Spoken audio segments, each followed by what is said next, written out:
are, chasing glory and victory beneath the virtual stars. Racing in the grind cup, we're burning the turns. Throttle wide open, feel the engines churn. It's the heart of the league where champions rise, pushing limits in the oval till we touch the skies. Racing in the grind cup, we're legends of mean. The esports oval league driving the arcade. Racing in the grind cup, we're legends of mean. The esports oval league driving the arcade.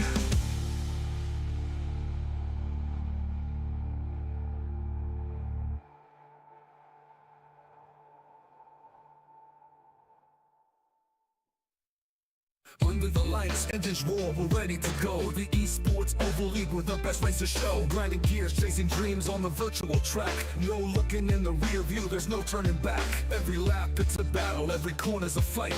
Precision in the daytime, adrenaline at night. The Grind Cup Series, championship and mission. The goal we all crave, speed and skill define the legends we raise. Racing in the Grind Cup, we're burning the turns. Throttle wide open, feel the engines churn. It's the heart of the league where champions rise, pushing limits in the oval till we touch the skies. Plus a green flag to checkered, it's a razor thin edge, pushing harder with each second, living on the ledge, drafting on the straightaway, bumper to bumper. A split second mistake and you're going under. Pit stops, time, perfect strategy in hand. Every driver, every team takes a bold stand. In the world of esports, this is where we collide. The Grind Cup unites us with passion and pride.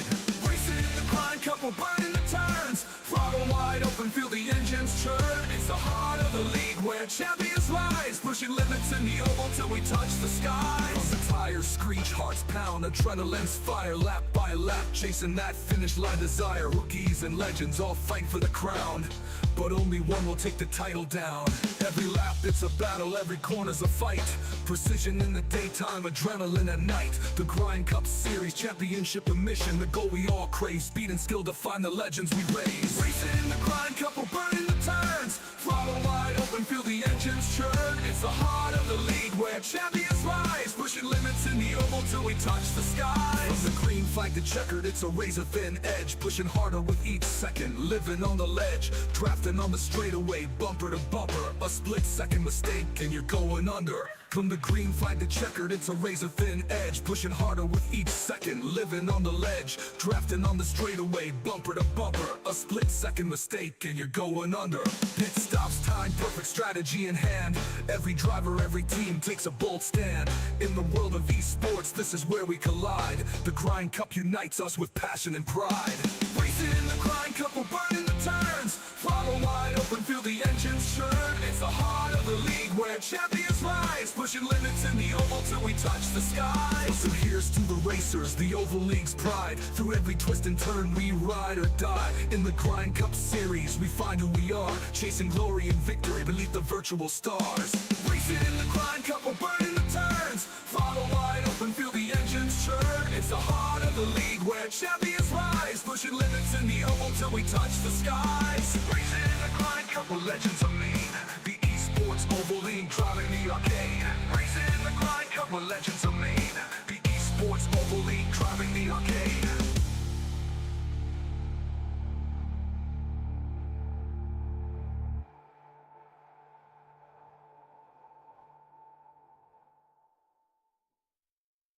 Under the lights, engines roar, we're ready to go. The esports oval league with the best race to show. Grinding gears, chasing dreams on the virtual track. No looking in the rear view, there's no turning back. Every lap it's a battle, every corner's a fight. Precision in the daytime, adrenaline at night. The Grind Cup Series, championship and mission. The goal we all crave, speed and skill define the legends we raise. Racing in the Grind Cup, we're burning the turns. Throttle wide open, feel the engines churn. It's the heart of the league where champions rise, pushing limits in the oval till we touch the skies. Plus a green flag to checkered, it's a razor thin edge, pushing harder with each second, living on the ledge, drafting on the straightaway, bumper to bumper. A split second mistake and you're going under. Pit stops, time, perfect strategy in hand. Every driver, every team takes a bold stand. In the world of esports, this is where we collide. The Grind Cup unites us with passion and pride. Racing in the Grind Cup, we're burning the turns. Throttle wide open, feel the engines churn. It's the heart of the league where champions rise, pushing limits in the oval till we touch the skies. As the tires screech, hearts pound, adrenaline's fire. Lap by lap, chasing that finish line desire. Rookies and legends all fight for the crown, but only one will take the title down. Every lap it's a battle, every corner's a fight.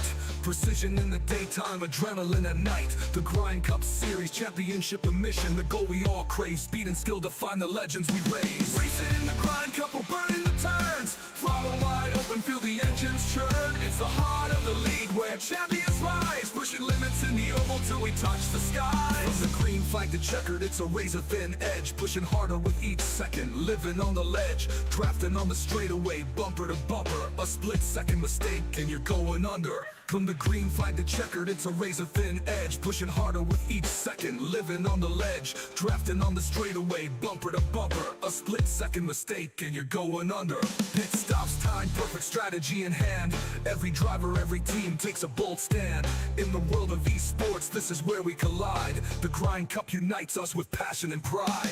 Racing in the Grind Cup, we're burning the turns. Throttle wide open, feel the engines churn. It's the heart of the league where champions rise, pushing limits in the oval till we touch the skies. So here's to the racers, the Oval League's pride. Through every twist and turn we ride or die. In the Grind Cup Series we find who we are, chasing glory and victory beneath the virtual stars.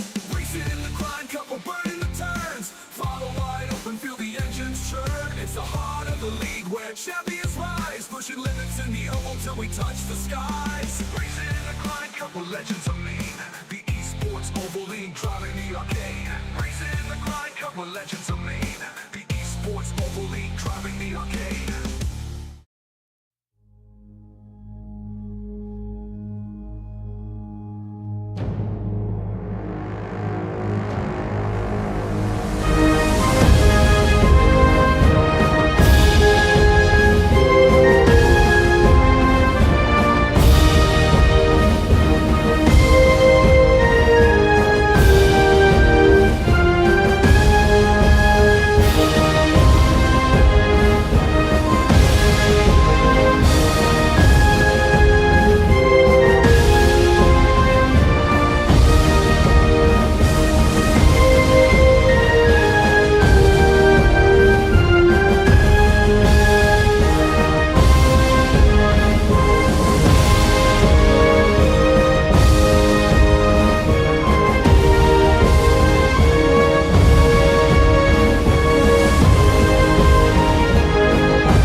Good evening, ladies and gentlemen, and welcome to the Flatout Racing Network's continued coverage of the 2025 season for the ESports Oval League Grind Cup Series. Here tonight, we are at the track too tough to tame, the Lady in Black, the track that is known as Darlington, as coming off the heels of a wildcard race last week at Talladega Superspeedway, these drivers now get ready to tackle one of the toughest speedways on the schedule.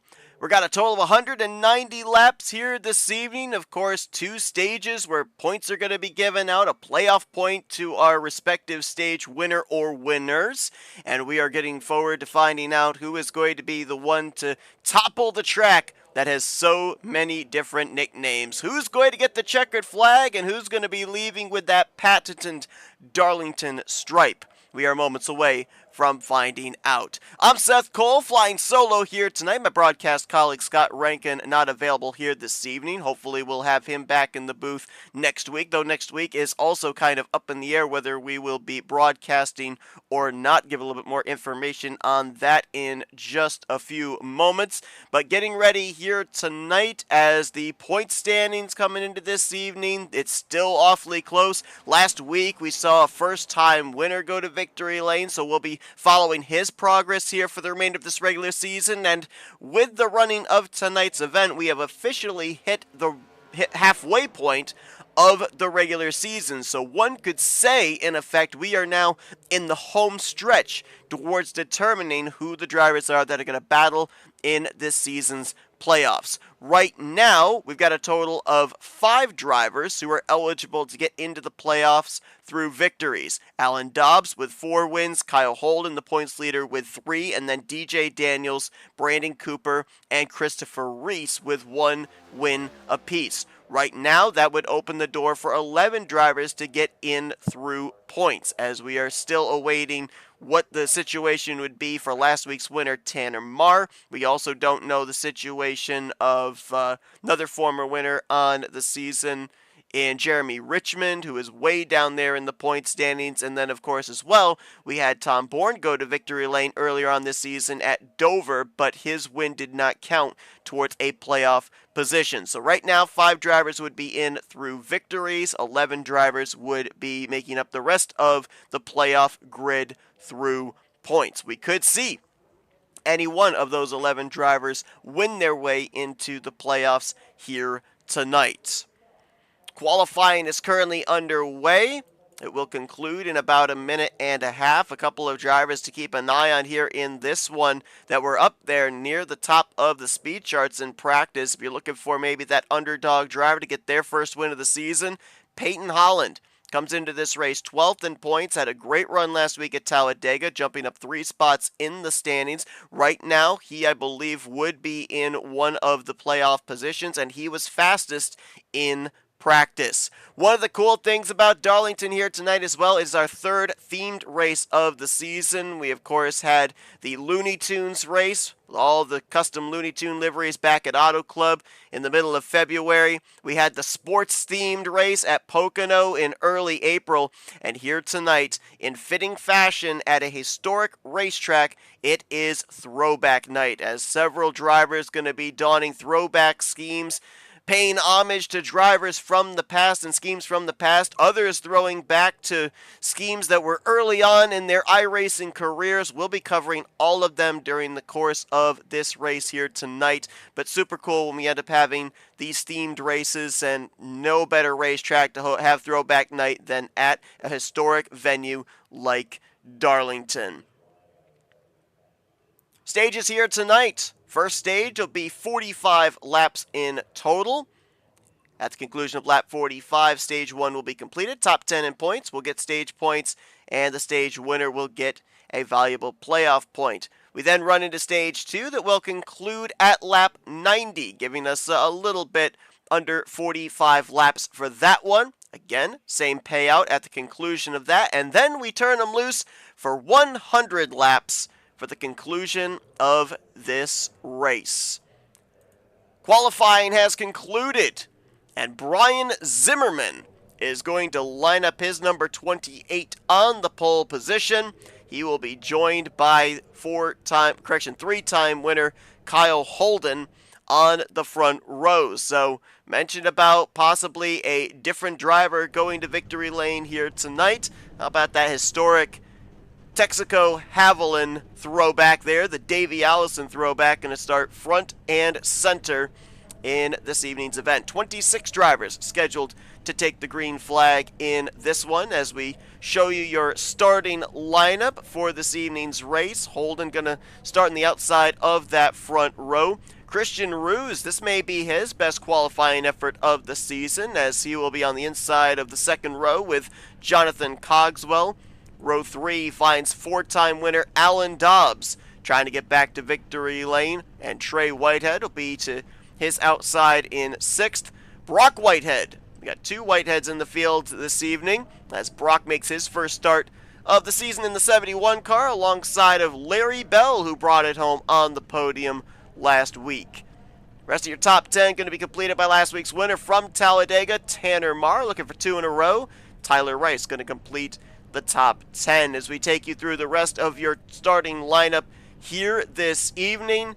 Darlington Raceway, abrasive on the tires. It is abusive to the race cars if you make a mistake, and it is a racetrack that for the most part, at least in the early going, is all about good starting track position. It's not that easy to pass here at Darlington unless the driver in front of you that you're battling makes a mistake. So we'll see who's going to be able to have the better long-run car. And as I said, tires are going to play a huge part into your maneuverability to be able to make passes and work your way forward. The iRacing pace car will roll off the front straightaway, lead the 26 drivers behind him. Kyle Holden there to the outside. This one made me scratch my head. I love it when there's some of the obscure throwbacks that you look at it and you're sure, but you're not sure you know what that car is. I thought with the Skoll sponsorship, maybe we're looking at a Harry Gant throwback, but no, Harry Gant, he drove a green and white Skoll machine. Then I thought maybe a Rick Mast or a Terry Labonte. Nope. I found it, did some research. This is actually a throwback to Phil Parsons when he drove the Crown Skoll Classic Oldsmobile in 1988.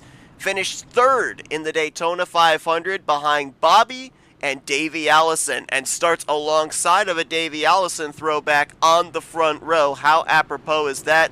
But an amazing throwback there. I love the ones that you don't normally have jump to the forefront. We've got a lot tonight that we'll see, and your mind will immediately jump to, I recognize that scheme, but when you got one there like Holden has, that's pretty cool when those kind of under-the-radar throwbacks jump out at you and kind of throw you back into a little bit of nostalgia, a little bit of remembrance. That's what the throwback races are all about. It's 2 laps of pacing here. Lights now out on the pace car, so they will turn them loose next time by. And we will get ready to go racing here at the track. Too tough to tame. Thanks to everybody for joining along here tonight. Gonna be a wild ride. We'll see who's gonna get that checkered flag at the conclusion. Kyle Holden, 58 points over Alan Dobbs coming into tonight. Both going to start inside of the top 5. 101 points back to DJ Daniels with Patrick McQuaid, Noah Jackson. Your top 5 in the overall standings. Trey Whitehead, Jonathan Cogswell, Dalton McKenney, Christian Ruse, and Jeffrey Kleinsma. That is your top 10.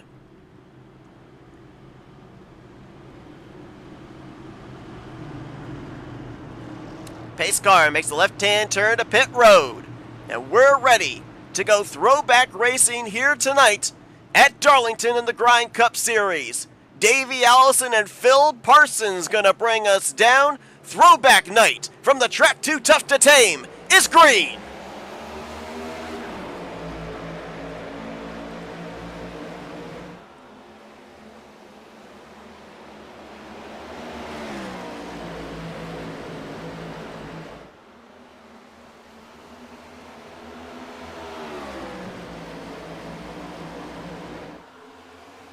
Deadlocked for the top position. Zimmerman low, Holden high. Advantage through 3 goes to the bottom. Zimmerman will clear for the top spot, and caution immediately flies. We've got trouble in the back. Brandon Cooper in the 54. Matt Davies in the 32. Yellow flag for the first time here tonight. Some very extensive damage to both of those Toyotas, and I was going to mention here in just a few moments, we had the one faster pair available to drivers last week with it being a super speedway. We are now back to 0 faster pairs available, and that's going to be huge with the damage sustained for a number of these drivers when they're involved in incidents tonight. Big damage on the right front of the Matt Davies machine. Brandon Cooper looked like a bunch of his damage was to the rear of the race car, specifically the left rear quarter panel. Let's take a look and see what exactly happens here. It might actually start with the 54.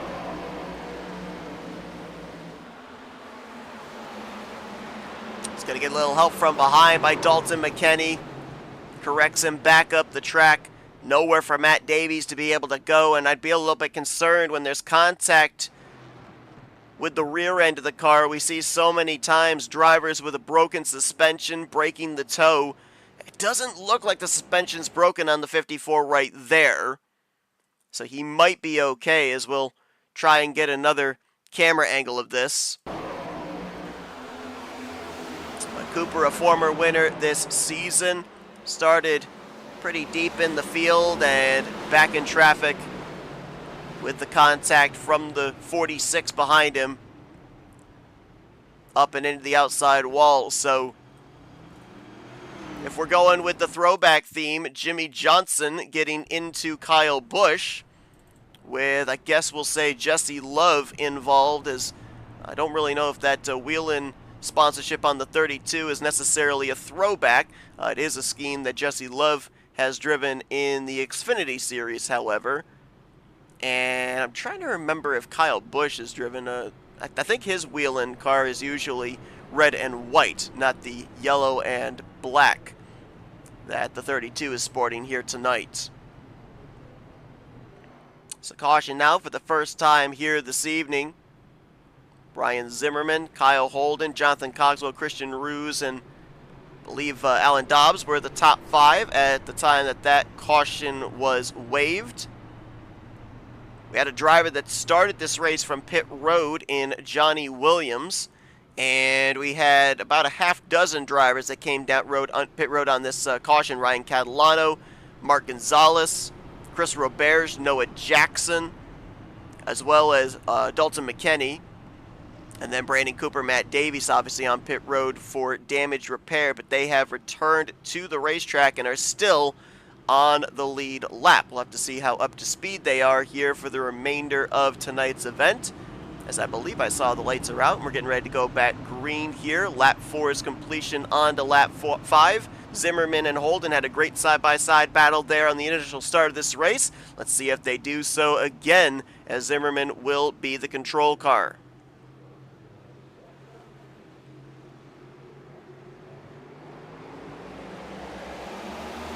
Green flag back out. Zimmerman with a good launch. Clears for the top position. And now Kyle Holden will be under fire momentarily from Jonathan Cogswell. Cogswell will slot into third in front of Dobbs, behind Holden. Best battle behind them going on in the Whitehead territory. That's where Trey's in front of Brock. Last week's winner, Tanner Marr, in the 4 machine, currently holding down 8th position.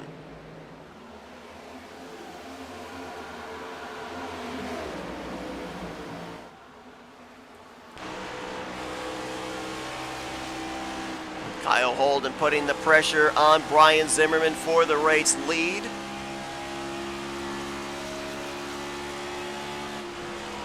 Saw Brian Zimmerman start strong back at Dover. Started, I believe, that race on the outside of the front row, made early contact with Alan Dobbs.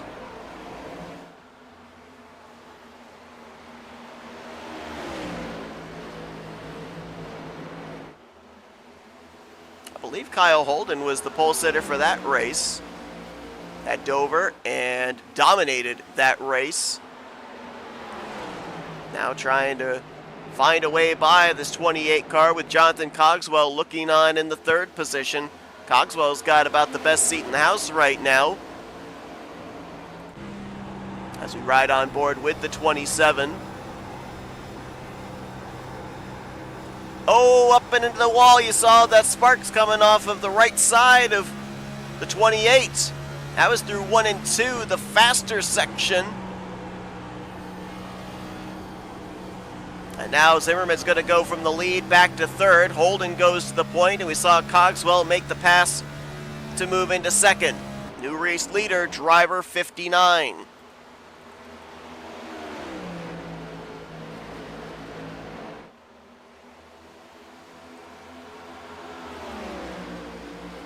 Darlington Raceway is not your typical speedway in terms of its configuration. A lot of our mile-and-a-half racetracks and everything, they're known as cookie-cutter racetracks. The banking over in 1 and 2, very similar to the banking over in 3 and 4. A lot of the speedways sweeping corners, but two unique sets of corners here at Darlington. This track is an oval, but it is an egg-shaped oval, as there is a lower degree of turn radius in 3 and 4 than there is over in 1 and 2. That's why 1 and 2 you can carry a lot more speed. And of course the story that goes with that is there was a fish pond when the track property was purchased, that in the contract they could build the racetrack, but they could not build anywhere near the fish pond. Because of that, 3 and 4 had to be tighter radiused corners than 1 and 2, and that's what gave Darlington its unique shape, and it makes things a headache for the drivers and the crew chiefs in case of setting up these race cars, because the car's not going to handle the same over in 1 and 2 as it does over in 3 and 4, so you have to basically set your priorities. Where do you want to have the most maneuverability? Which set of corners? Normally, you set it up for 3 and 4. The car doesn't run quite as good over in 1 and 2, and vice versa. Third place battle going on here. Trey Whitehead, the body armor sponsored number 23 here tonight, trying to reel in Brian Zimmerman for that final spot on the podium. Trey Whitehead throwing back with inspiration to his first official iRacing Class A Fixed Series win in 2020. As he'll show the nose there. Not able to get a run just yet on Brian Zimmerman. Behind him, you've got DJ Daniels looking to join Kyle Holden and Alan Dobbs as a multi-time winner. Comes into this race top 5 in points. Unique throwback here tonight for driver 96, as he's got the Ayrton Senna 1988 championship winning McLaren Honda livery on his Toyota. And trying to close up on this battle for third place. They're wadded up from 6th on back, throw a blanket over Alan Dobbs, Christian Roos, Brock Whitehead, and last week's winner Tanner Marr. Christian Roos with the Adrenaline Rush coffee scheme this week. We saw that scheme pick up a stage victory last week at Talladega with CJ Papa.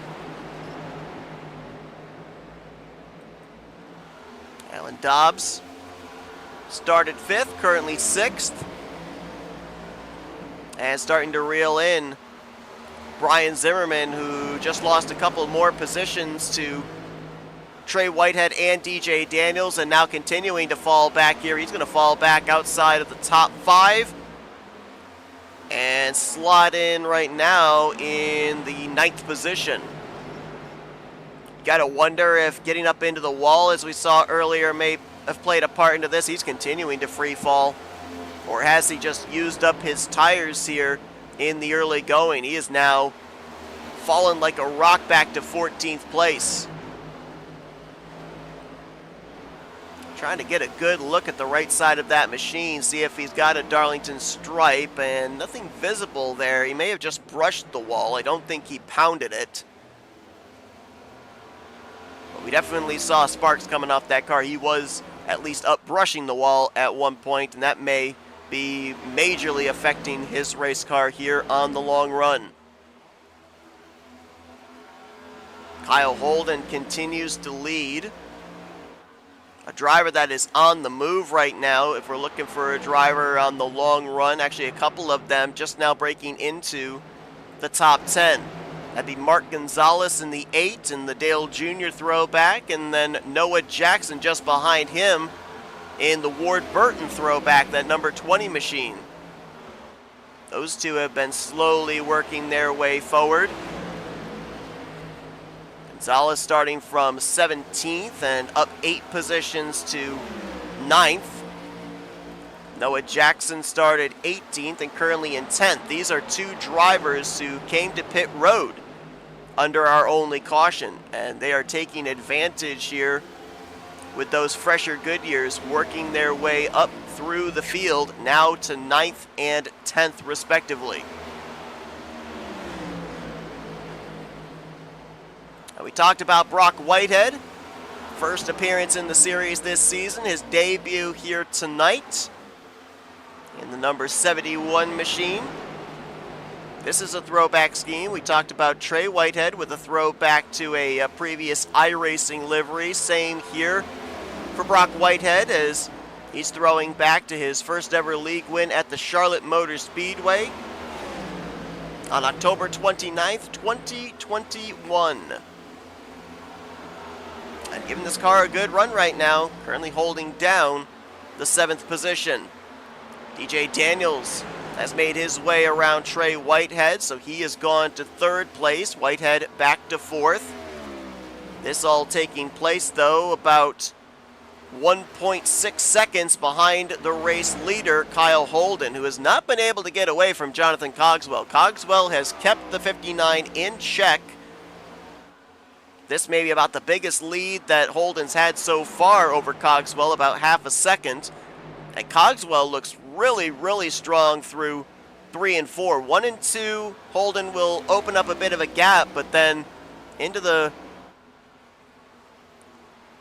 bigger braking zone, the entrance of turn 3 into 4, Jonathan Cogswell seems to close the gap back up. Lap times right now, Cogswell's running a little under a tenth slower every lap.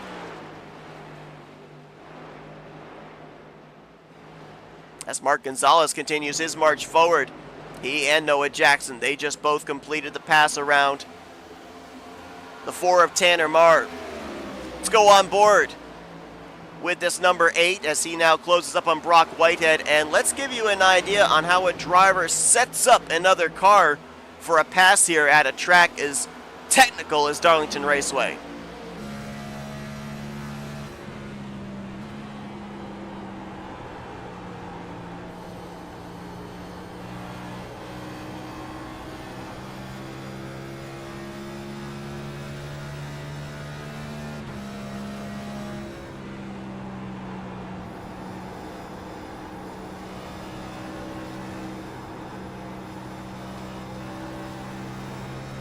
Listen carefully as they head in the next set of corners. Listen for a high-pitched sound right here.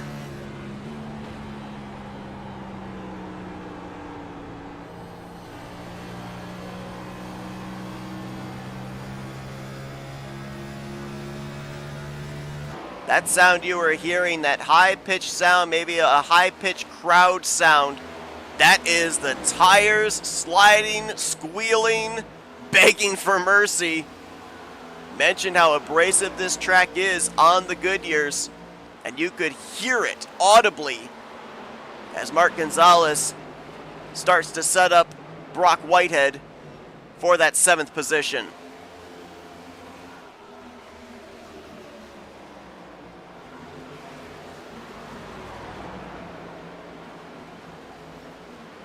Kyle Holden has found a new gear.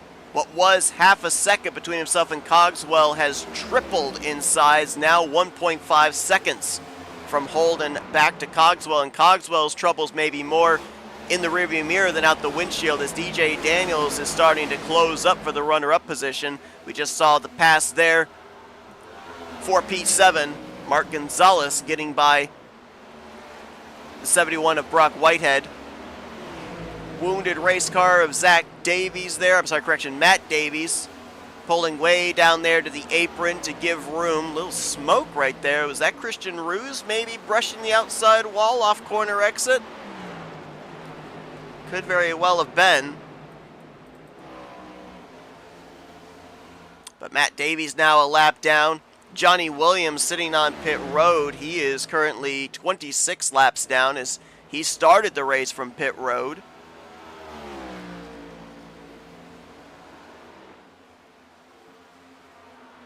And about maybe 6 seconds away from encountering traffic would be Kyle Holden. That would be Brandon Cooper, who is trying to nurse this Kyle Busch throwback home after getting involved in the first wreck. You can see he's still got visible damage on that left rear quarter panel. Both the left and the front quarter panels look pretty dinged up. Little push in there on the Toyota logo on the nose as well. So that car is obviously nowhere close to aerodynamically 100%. And looking at the lap times right now, he is running over a second slower than Kyle Holden. So Holden will be reeling him in momentarily. There you see maybe about 6 to 8 car lengths back to the race leader as he will attempt to put the 54, our Atlanta race winner, off the lead lap.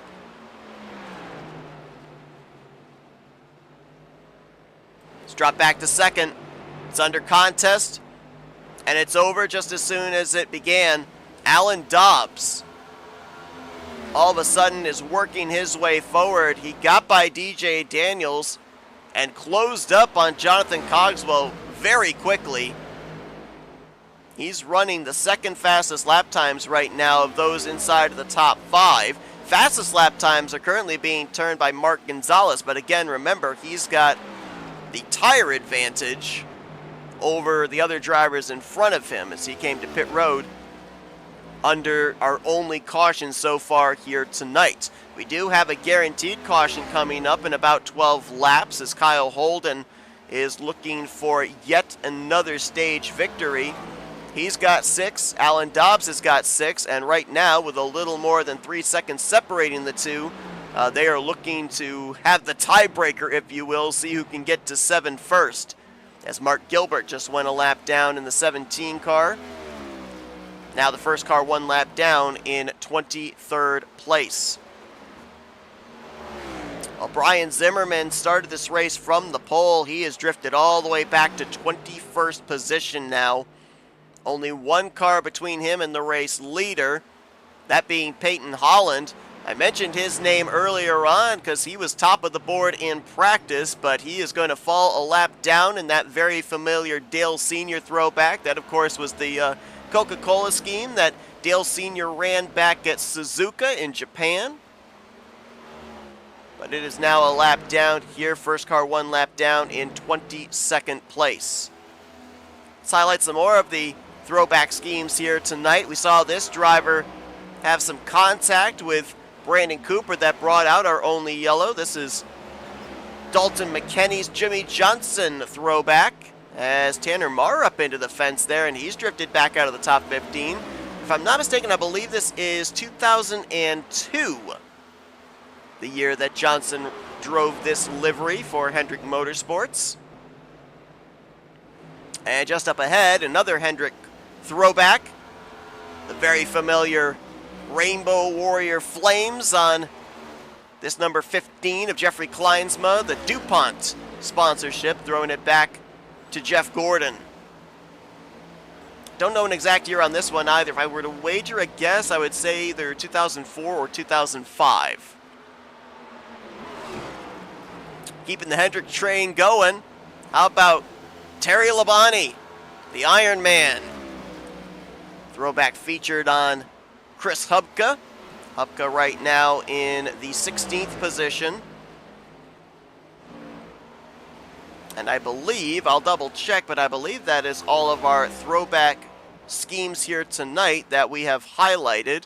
I will double check on that to make sure, as it looks like Mark Gilbert, who we saw go a lap down not too long ago, has actually brought his machine to pit road and taken the hard left-hand turn to the garage area. So right now, Gilbert would be scored in 24th. Brandon Cooper also came back down pit road. They are repairing his car further. He is 4 laps down in the 25th position. Right now, 21 drivers on the lead lap, and Kyle Holden is quickly approaching our pole sitter, Brian Zimmerman.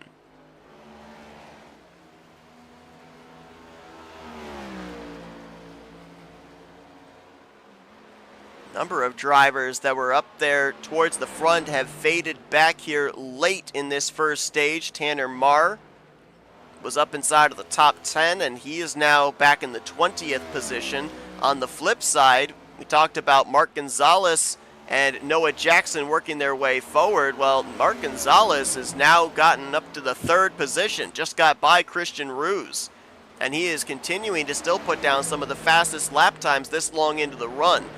I don't think he's got enough time. There's going to be 5 laps to go here in this stage. I don't think I'll have enough time to get up here and snipe the stage victory, but that play to come down pit road under our only caution so far, take on tires, has paid dividends. He will march his way up to at least finish 3rd place here, and he will get some very valuable stage points as a result.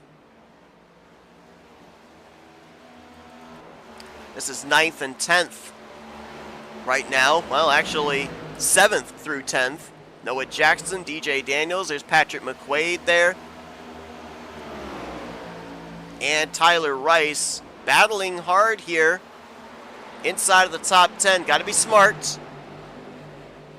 Don't want to throw away some stage points, as it's about 2 seconds back to Brock Whitehead in 11th. All these drivers right now in line to get some stage points here. Patrick McQuaid, I don't think we documented him. I'm pretty sure this is a Dale Jr. throwback, back when he had the gray and black stealthy looking National Guard car.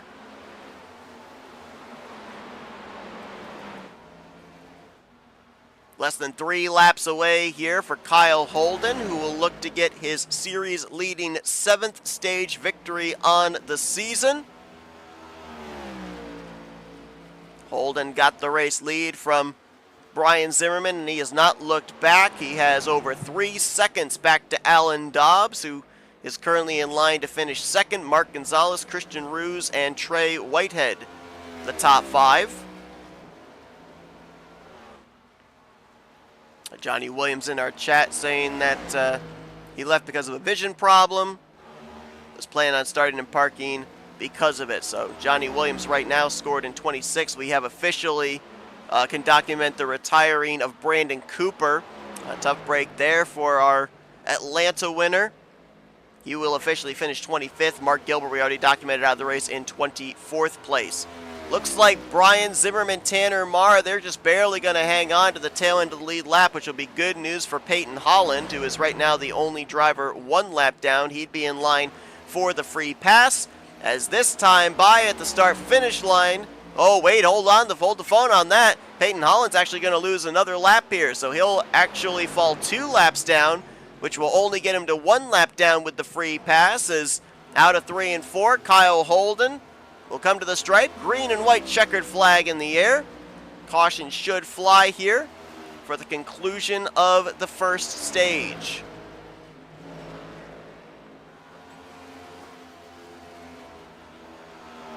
Well, not yet.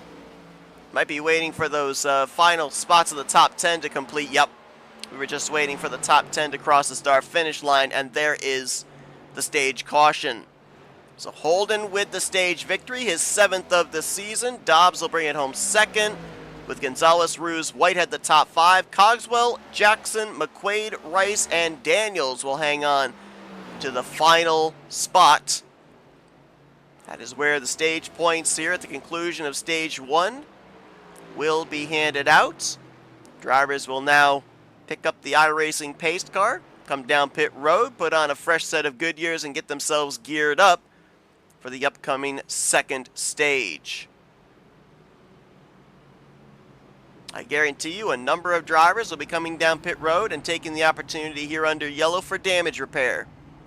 As a number of drivers, I'm pretty sure, got up into the safer barrier.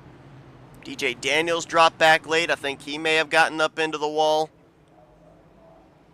Brian Zimmerman and Tanner Marr. It's kind of hard to tell when we see a lot of these drivers that kind of faded back at certain portions of this first stage, whether it was the tires wearing down, the grip going away that had them drifting back, or getting up into the wall and having to deal with that damage affecting the car aerodynamically. Holden qualified in second, so he will have a pit stall pretty close up there to the exit of pit road. We'll watch the battle off of pit lane here, see if he will be first on and first off. Mark Gonzalez just completed his service. Going to be close here, but I believe Holden's going to get it over Dobbs and Gonzalez. Ruse and Whitehead going to be the top 5 leaving pit road.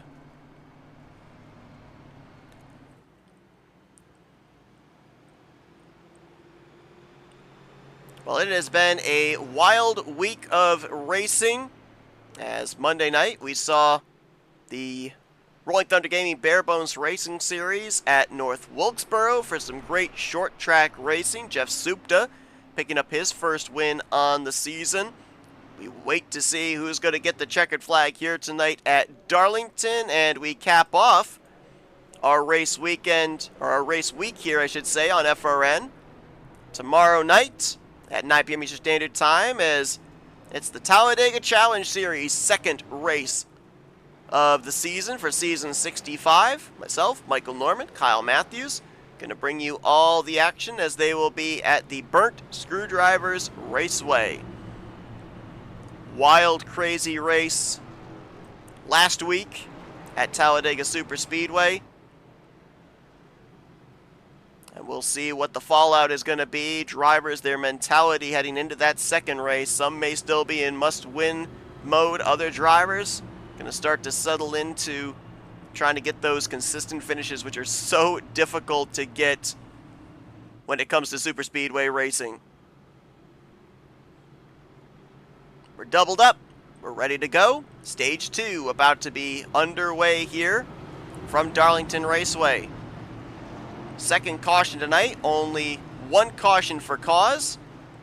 We will race to lap 90, the completion of stage 2. Our top 2 in points, Holden and Dobbs, your front row, as we get ready to go back under the green here at Darlington Raceway. Great launch there for Kyle Holden. He'll clear for the top spot, headed for turn 1. But keep an eye here now with Dobbs up in the second position on equal footing with Kyle Holden. I think Dobbs had a slightly better long-run car at the close of that stage. We'll see if that holds true here at the end of stage 2.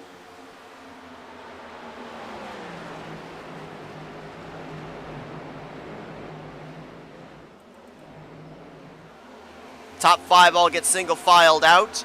Cogswell around the outside of Patrick McQuaid. He'll go to 6th. McQuaid drops back to 7th. Tyler Rice now in the 8th position. Matt Mettler, first time we've mentioned his name tonight.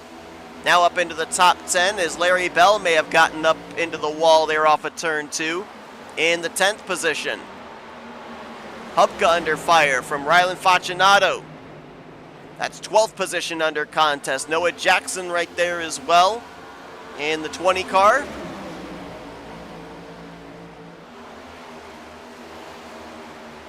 Hubka rides right up on the back bumper there of Facinato. That checked him up and kind of caused a chain reaction checkup back to Noah Jackson, Ryan Calilano, and others. See the 46 of Dalton McKenney way down there on the racetrack. You can run down on that apron. It is very difficult to maintain the speed, though. I think he may have actually gone down there to allow other drivers by, trying to settle into a safe space here. There's DJ Daniels making his way by. Lengthy stay on pit road for the 96. Most drivers were on pit road for about 14 to 14 and a half seconds. DJ Daniels was on pit road for just under a minute, getting some damage repaired as we saw he was up into the wall during the course of that last green flag run. So now back in 16th, looking to move his way back forward after he finished 10th at the conclusion of the first stage.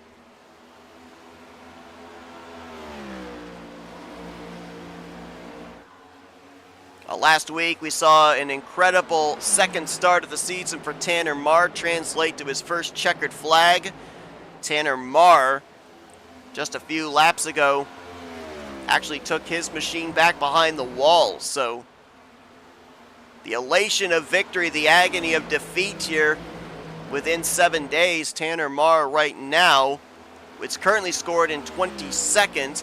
He may finish 23rd as Peyton Holland sits on pit road getting damage repaired. He's been up in the wall a couple of times during that first stage. If he can go out there, complete 2 laps, he would pick up that 22nd spot from Tanner Marr, dropping him back to 23rd. We've got 21 drivers currently out there on the racetrack right now, 21 of them on the lead lap. Let's drop back here to the battle for 3rd place. Mark Gonzalez looking back to Christian Ruse and Trey Whitehead. We saw Mark Gonzalez work his way forward to finish 3rd in that first stage, had a tire advantage, not by much, but by a few laps on the rest of the field. Now on equal footing with the drivers around him, he's looking to maintain this track position. I don't know if we'll see him have an advantage speed-wise on the top 2, as right now he's already being scored 1.2 seconds off the leader and a little over half a second behind 2nd place Alan Dobbs.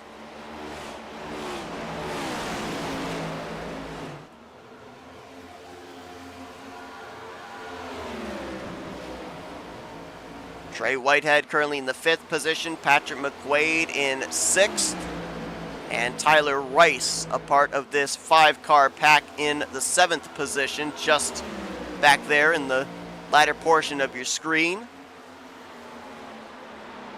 Looking at lap times right now, Alan Dobbs is consistently the fastest driver of our top 5. Fastest lap of this race, though, currently would go to Tyler Rice. 3rd fastest lap time would be Patrick McQuaid, 28.653. Race leader Kyle Holden, the 2nd fastest lap time at a 28.642, but Tyler Rice has turned a 28.624, the fastest lap so far here this evening. So keep an eye on that 6-car, currently back in the 7th position. We saw Tyler Rice very good back at, where was it? It wasn't Dover, was it? Yeah, it was Dover. Saw him very strong there back at Dover, was trying to run down Tom Bourne for the race victory. That's a concrete surface racetrack. Darlington is asphalt, but when you consider how both tracks play havoc with the tires, it could potentially fit right into the wheelhouse of Tyler Rice, who is a dirt track racer. So the slipping and sliding here on these older tires, especially the lack of rear grip on corner exit, the further these runs go on, you certainly have to think that'd be something that he'd be comfortable with. As battle is going to be on for 2nd place, Mark Gonzalez has reeled in Alan Dobbs. Catching him is one thing, passing him is going to be another thing entirely. We'll follow this battle here, taking place almost a full second behind the race leader Kyle Holden.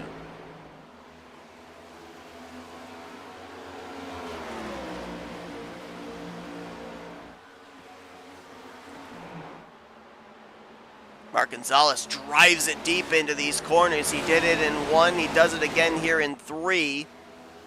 Seems to do pretty well maintaining that speed through the center of the corner off as well. Let's see if he dives it into 1 once again. Runs a little lower. Kind of clips that white hash mark separating the apron from the racetrack.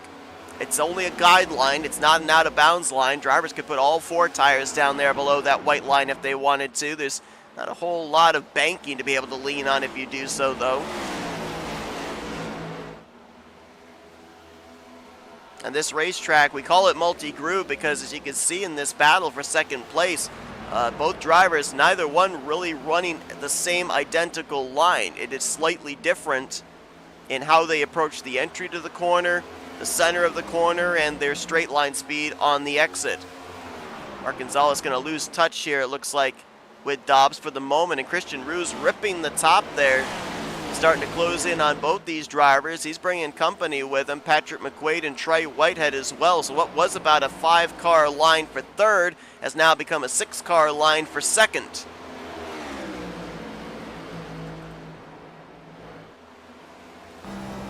Watch the hand motion here as we're on board with Christian Roos in the 14 car. Keep an eye on that red line, center of the wheel. How far does it turn to the right here on corner exit will give an idea of just how much rear grip these drivers have, and that looked pretty steady. Not much counter steer thrown in. Maybe the nighttime conditions here allow for just a little bit more added grip for these drivers. See right there, a little turn to the right to counter that banking, little bump there off the corner. Oh, there you got a little Darlington stripe right there. That's going to happen to just about everyone tonight. That's the souvenir you get when you come to the track Too Tough to Tame. Try and ride that cushion on the top side, get as much speed as you can. And sometimes you overstep just a little, but you saw it was just a little bounce off of the wall. Kept it cool, kept it pointing in the right direction, didn't lose much momentum. That's how you got to do it. And you see he ended up running a little bit lower this time through 3 and 4 to avoid having back-to-back laps of getting up into that outside safer barrier.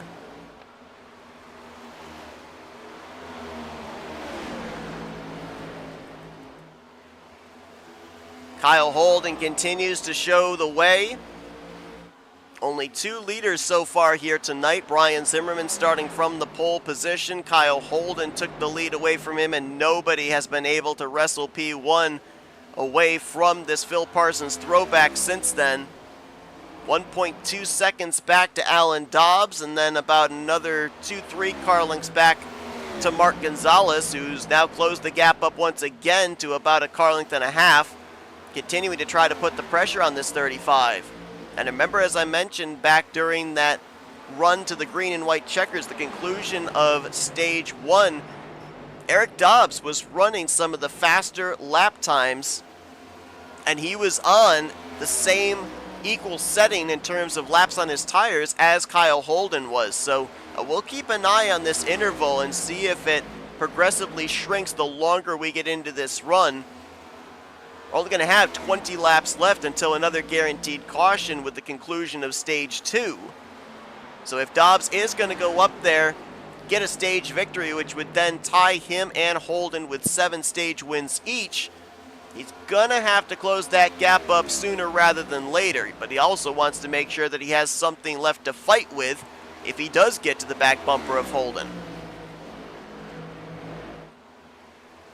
Holden picking up the stage victory at the conclusion of stage 1, his 7th on the season. Dobbs currently with 6, looking to tie it up. Holden looking to sweep the stages here tonight to take firm control of that category heading into next week. And I mentioned this in the pre-race.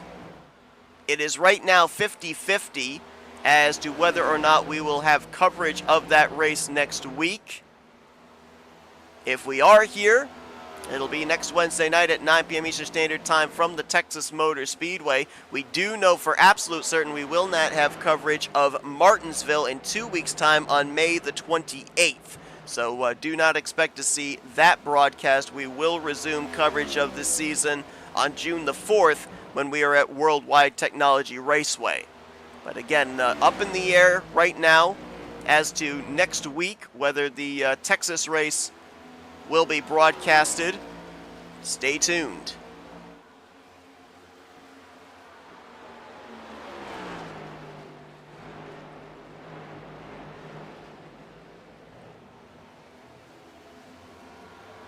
Kyle Holden now going to be 17 laps away from the conclusion of stage 2. Interval is kind of maintained anywhere from tenth to, or make that from a second to a second and a tenth.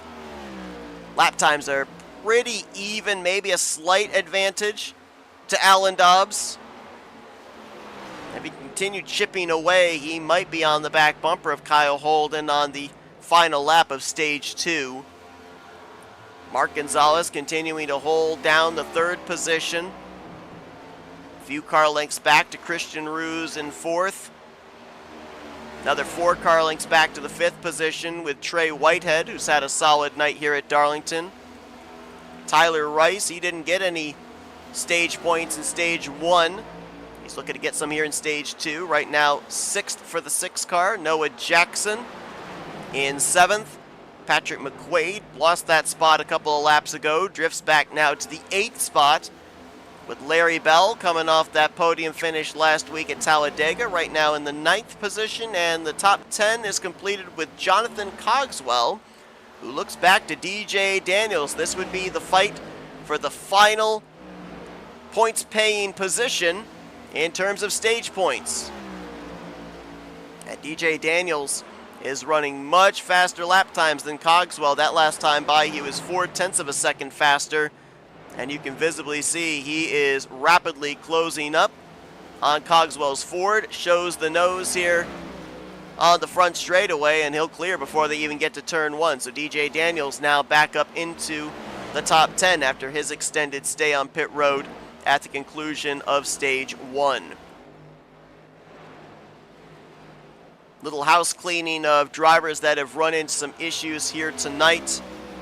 We can now add Peyton Holland's name to the list of drivers that will not reach the conclusion. So as of right now, 5 drivers out of the race, 22nd down to 26th. Last week's winner, Tanner Marr. Peyton Holland, who was top of the board in practice. Mark Gilbert, Brandon Cooper, former winner on the season, and Johnny Williams, all out of the race. Matt Davies has been on pit road for the last 10, 11 laps, getting repairs done to his machine. Remember, he was involved in the first caution of the evening along with Brandon Cooper. He is the only car off the lead lap right now in the 21st position. As this battle for the lead closes up, we are actually starting to enter into the vicinity of potential traffic. Chris Hubka, Brian Zimmerman, Jeffrey Kleinsma, all within 10 seconds ahead of the race leader. So traffic may come into play here, which could favor the 35 of Alan Dobbs. And Dobbs is closing up. You can see right there. Lap times have kind of evened out now, but he is only maybe 3-4 car lengths off the back bumper of Holden. Trying to tie it back up for stage wins on the season. Woo, really, really slow through 1 and 2 this lap. Lost some ground there.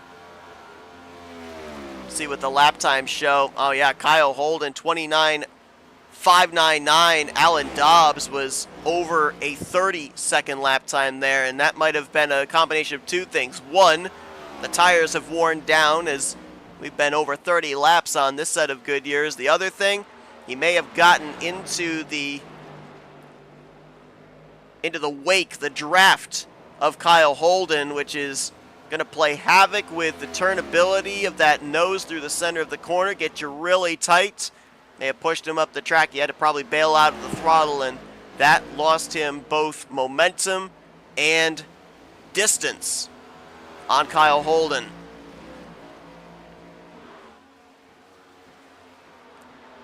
It's been a relatively clean race here tonight. The track has done more damage to the drivers than the drivers have done to each other.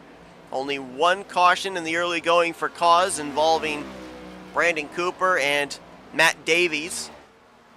Our only other caution was the conclusion of stage 1, and right now looking like our second caution will be for the conclusion of stage number 2.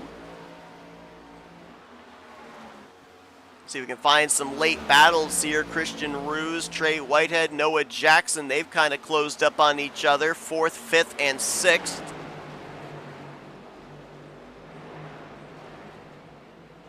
Again, as I said, let's look a little bit further out at this. Watch the 14, the 23, and the 20.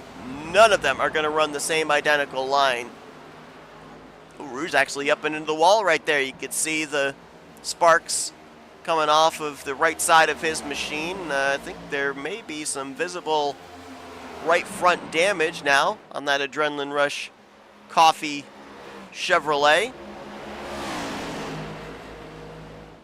And that will allow Trey and Noah to close up. Actually, Trey Whitehead going to pull low and let the 20 on by. Allows Noah Jackson up to 5th.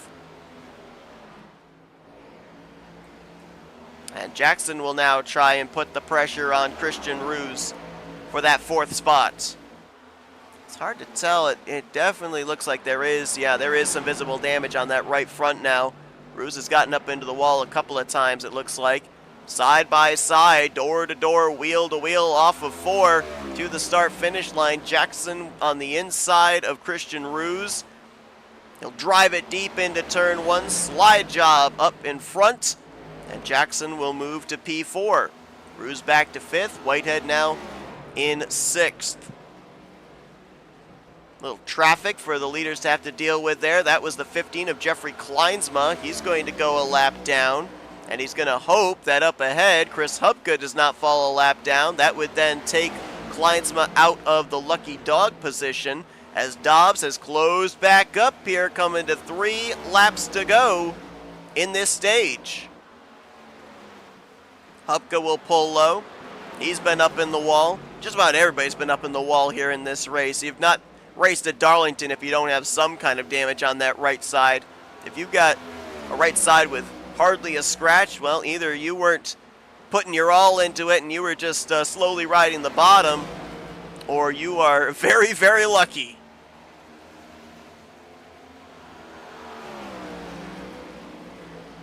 Tyler Rice, slow. Down on the apron here through 3 and 4. Lot of damage on the left side of his machine. No caution. That car has made impact with an inside wall. No yellow flag has flown. We're going to watch the battle here for the stage victory. We'll go back under the stage caution to see what happened to Tyler Rice. Tyler was in line to get stage points. He was in 6th position when last we checked. And that car, I don't think they're going to be able to get that thing back out there, as the whole left front suspension was completely decimated. White flag in the air here for the conclusion of stage 2. Dobbs is there. Can he make a move over here in 3 and 4 to pick up the stage win? He got the wall. Tried too hard off of 2. Got the wall with the right side of his machine. Kyle Holden, defensive, a little lower there through 3 and 4. He's going to come around and he's going to sweep the stages here tonight at Darlington Raceway. He'll pick up stage number 2, his 8th stage victory on the season. Dobbs will come up just short in 2nd. Dalton McKenney will stay on the lead lap, but barely. Looks like Mark Gonzalez, Noah Jackson, Trey Whitehead going to be the top 5. Christian Roos, DJ Daniels, Patrick McQuaid, Larry Bell, and Jonathan Cogswell will all get stage points.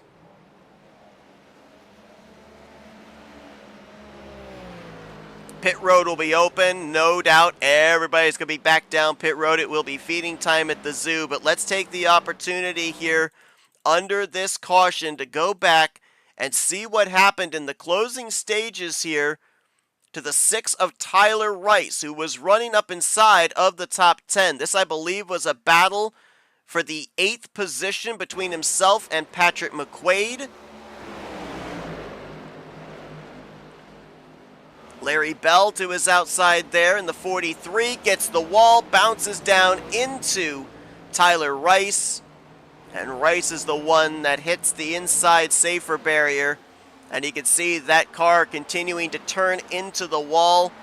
Steering suspension broken. Somehow that was deemed far enough below the racing surface that a caution did not come out. And Tyler Rice was somehow able to limp that thing back to pit road. But again, as I said, just the damage to the suspension alone, let alone the damage on that left front, I do not see any plausible way that they're going to be able to get that 6 car back out there. Now the 59 team, they were strong on and off of pit road at the conclusion of stage 1. It was close though. Let's see if they can hold court here in stage 2. Again, very close there between Holden and Dobbs, but Holden by maybe half a car length is going to still remain with the top position. We ran about 40 laps in stage 1 on that first green flag run, another 40 laps on this second green flag run to the conclusion of stage 2.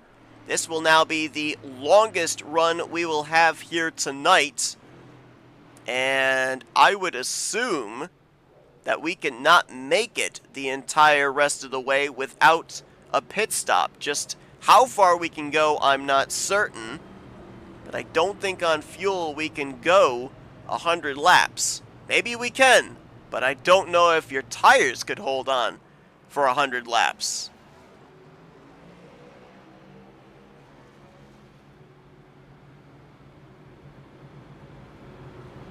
Lucky Dog under this caution, I thought was going to go to the 5 of Chris Hubka, but he has still scored 1 lap down. Dalton McKenney we saw be able to stay ahead of the race leaders, remains on the tail end of the lead lap. Going to have a total of 17 drivers on the lead lap on this restart. Looks like both Chris Hubka and Jeffrey Kleinsma still on pit road. Hubka has just now left, so I'm pretty sure he was the first car 1 lap down. Should have gotten the lucky dog, but then lost a lap with the extended stay on pit lane. So 19 drivers still scored in this race, 17 on the lead lap, and we're ready to go back green once again for the third and final stage here tonight at Darlington. Holden has been good on these launches. He's been on the inside for the last 2 restarts. He chooses the top side here, but again gets another great launch, and he'll lead them side by side for second through 1 and 2. Noah Jackson now to the outside of Alan Dobbs.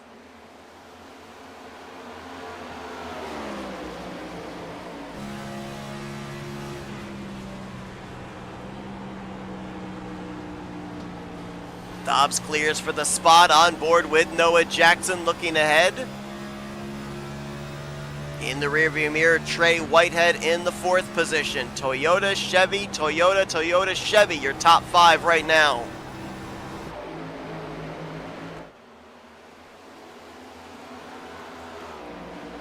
And we've seen drivers, even some of our front runners, get up into that outside wall and still be able to either make quick enough repairs to remain competitive or do no damage repair whatsoever, as caution is out.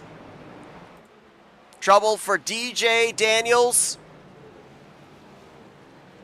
Ryan Catalano also collected up. Maybe Mark Gonzalez in the 8. Also the lap machine of Chris Hubka there. Don't know if he was involved or if he was just making his way through. But the 96 and the 92, we definitely know were involved in this incident. Our second caution for cause here tonight here at Darlington. Our 4th overall caution this evening. Let's take a look and see what happened here. Looks like might have started with the 92 of Catalano as he was battling with Rylan Faccianato. Our old friend Gapwack might have come into play. Sent the 92 up into the wall. He comes back down. More contact with the 25. And then Brian Zimmerman, our pole sitter, loops the 92 around. I actually do not believe that DJ Daniels was involved in the wreck. He just slowed and came to a stop, letting everything take place ahead of him. Let's focus on the 96, who was back behind all of this.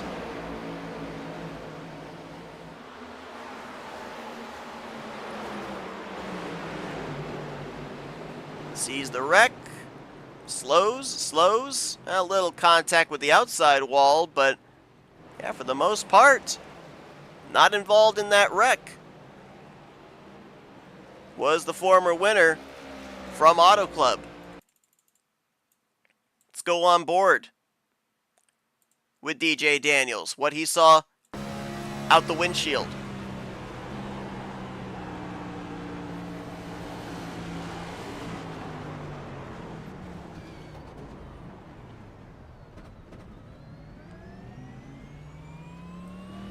At Darlington Raceway and these outside safer barriers, they can get you in two different ways depending on how you hit them. They can kind of let you bounce off of them and keep going, keep your momentum going. We've seen that a couple times here tonight.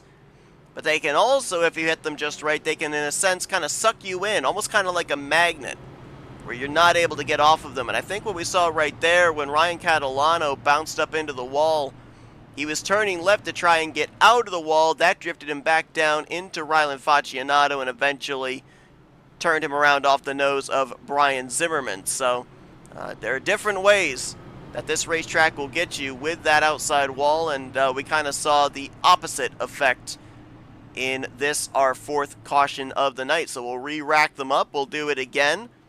Chris Hubka, as we saw, was nowhere in the vicinity of that wreck, so he gets the free pass under this caution.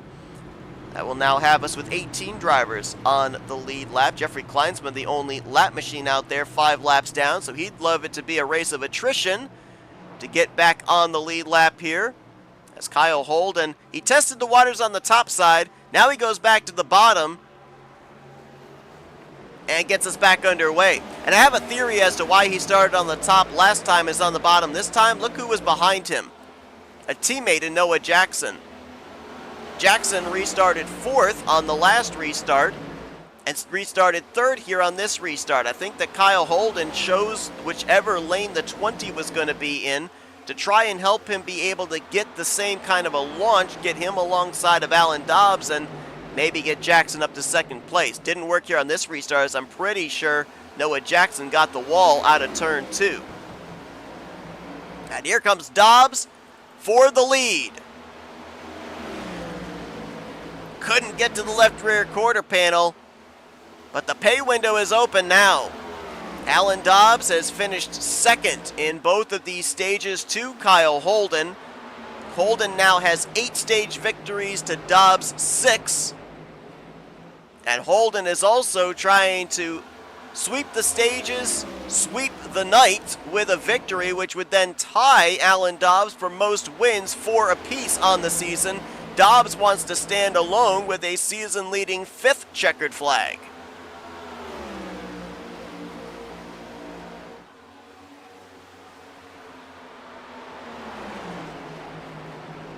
This is the most pressure we've seen Dobbs be able to put on Kyle Holden. Look at that arc he was able to get through 3 and 4. Diamond the corner. He's to the inside. Does he go for the slide job here? Pushes up, not quite clear, still not clear. Now he'll squeeze his way in front. Dobbs, for the first time tonight, is out in clean air at Darlington. That is only our 2nd lead change of the evening. Brian Zimmerman and Kyle Holden were the only 2 previous lap leaders here tonight.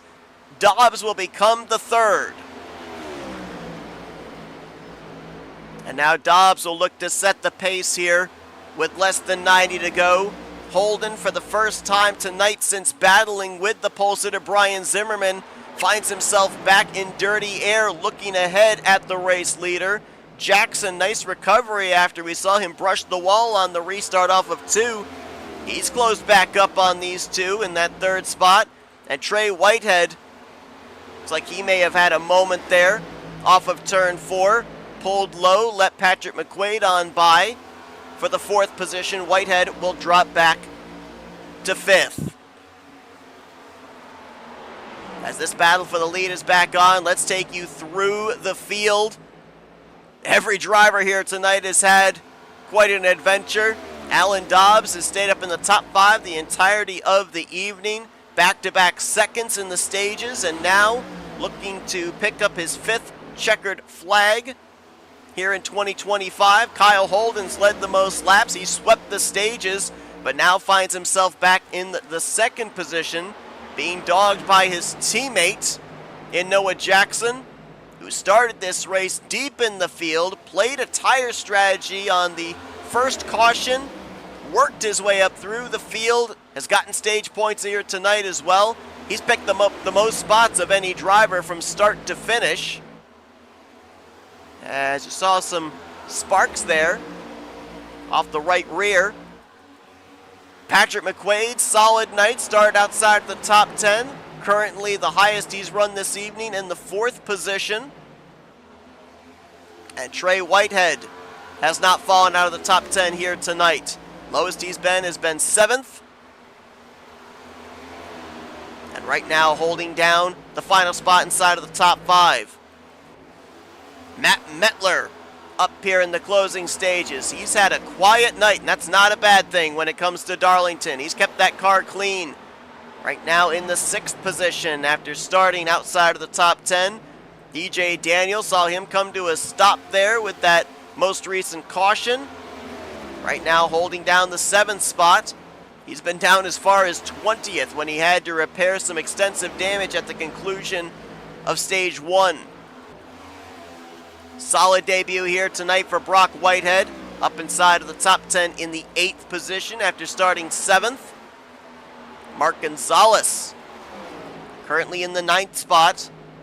Mark, I believe, actually did come to pit road to top off the fuel tank under our last yellow flag. So a little bit better on fuel than the rest of the drivers in front of him, as is the driver holding down 10th. That's Chris Roberge.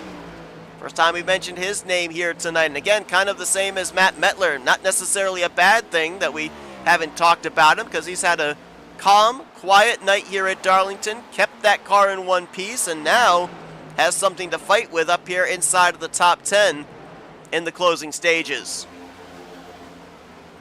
Brian Zimmerman, who a couple of times tonight has been in danger of getting put a lap down after starting on the pole. He's now worked his way back up to 11th.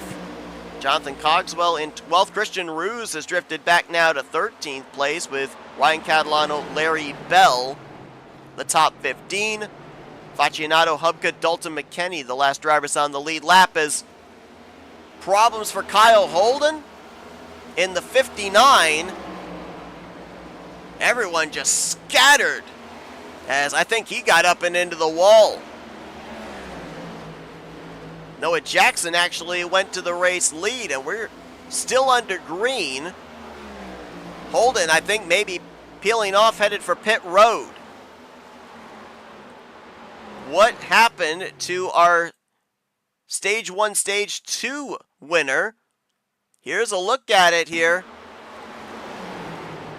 Oh, he gets into the back of Alan Dobbs, then Jackson gets into the back of him, and Holden goes up into the wall off of turn 4. Tried to send it in there for the race lead, and everybody had to take evasive actions to avoid the 59. Here's another camera shot of it heading into the entrance of turn 3. Look at the run he gets here. Dives it deep here on Dobbs. Dobbs half spins it, saves it. But then Holden pays the price as he gets up and into the fence. And the 59 is on pit road. The dominant car in the first 2 stages now looks like he will not be closing out the deal. Dobbs, after he had to gather his race car back up, loses the race lead. Noah Jackson is now out in front. Jackson's had about the 3rd or 4th fastest car the entirety of the evening as he goes right up there into the wall. So did Dobbs. You could see the sparks coming off the right rear fenders of both those machines. And Scott and I have talked about week after week, there are those drivers that have been consistent this season but have not been able to close out the deal with a checkered flag, that you just feel they're not that far out from getting that first win of 2025. We've talked about Trey Whitehead. We've talked about Patrick McQuaid, Jonathan Cogswell.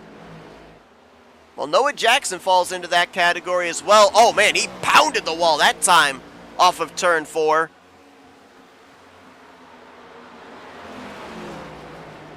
Doesn't look like there's any visible damage, but he definitely, that was a pretty good shot.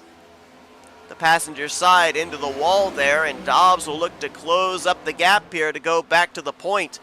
Jackson coming into this race 5th in points. Didn't fare all that well last week at Talladega, but he does have 4 top 5s and 7 top 10s in the previous 12 starts that he has made. He's been very consistent. He's had a bump or two here along the way, but a strong running here tonight for that Ward Burton throwback. We've seen Trey Whitehead with the give and take here tonight, more on the give side, giving up positions, letting faster cars on by, keeping his car preserved, and now that body armor Toyota is in the 3rd position, and he can see the race leaders. He can see all of this that's going on up ahead, so don't count him out just yet. And I also would not pull the shroud over the hopes of DJ Daniels. Granted, he's about a little under a second and a half off of these top 3, but he's done a great job here tonight. Was looking like he could be in trouble back in stage 1 as he was free falling back, just barely held on to the 10th position at the conclusion of that first stage. They spent extra time on pit road, got that car repaired. He marched his way forward. Right now, he is running some pretty respectable lap times. There's trouble, no caution, but I think we had a car completely facing the wrong way. Yeah, that's Brock Whitehead. And I believe this is going into, this is on the front straightaway, going into turn 1. No, that's actually out of turn 2 on the backstretch. No yellow flag gonna fly. That's Brock Whitehead gonna have to come to pit road here. Some visible damage on the front end of his machine, making his debut here tonight.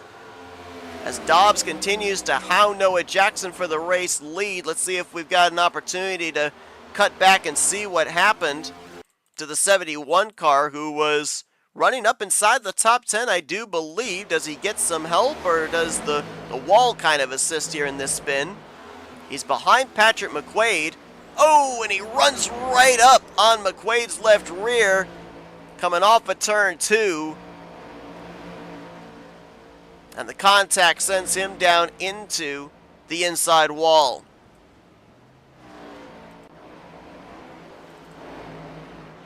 So a tough break there for Brock Whitehead. And his first start of the season was looking like he was going to get himself a top 10. That was a battle at the time for, I believe, the 6th position. And it went horribly wrong for Brock. He is on pit road. Kyle Holden still sitting on pit lane. Dalton McKinney was actually on pit road a couple of laps ago, and they have taken that car to the garage area. So Dalton McKinney, who came into this race 8th in points, they've been talking about the consistency out of this 46 team. Looks like the lady in black is going to claim another victim, as he's going to be retired from the event. Kyle Holden still sitting on pit road, but his night is effectively over.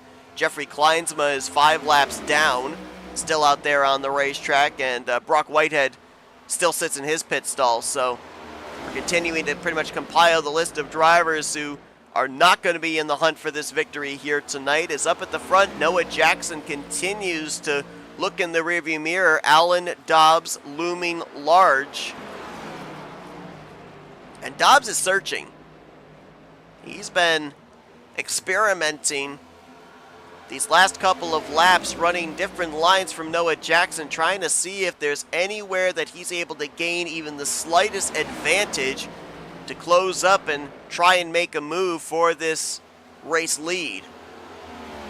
Again, I think that was another brush into the wall there, not nearly as visible this time for Noah Jackson, but he's trying to rip that top line there, get all the speed he can out of that Caterpillar Toyota, and keep Alan Dobbs at bay.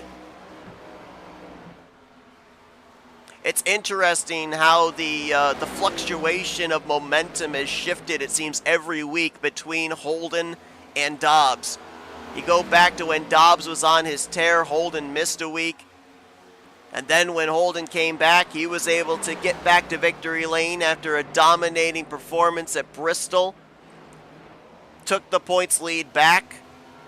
Alan Dobbs with a DNF last week at Talladega. Holden was able to finish that race out.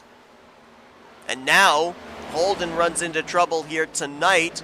Currently, right now, destined to not reach the conclusion of this race, and Dobbs is up in the second position. Now, the good news for Kyle Holden is he is going to have the advantage in terms of stage wins going into Texas next week. He will have 8 to Alan Dobbs' 6. They were tied with 6 apiece coming into tonight. The bad news is for the overall points garnered tonight, Dobbs will have that advantage.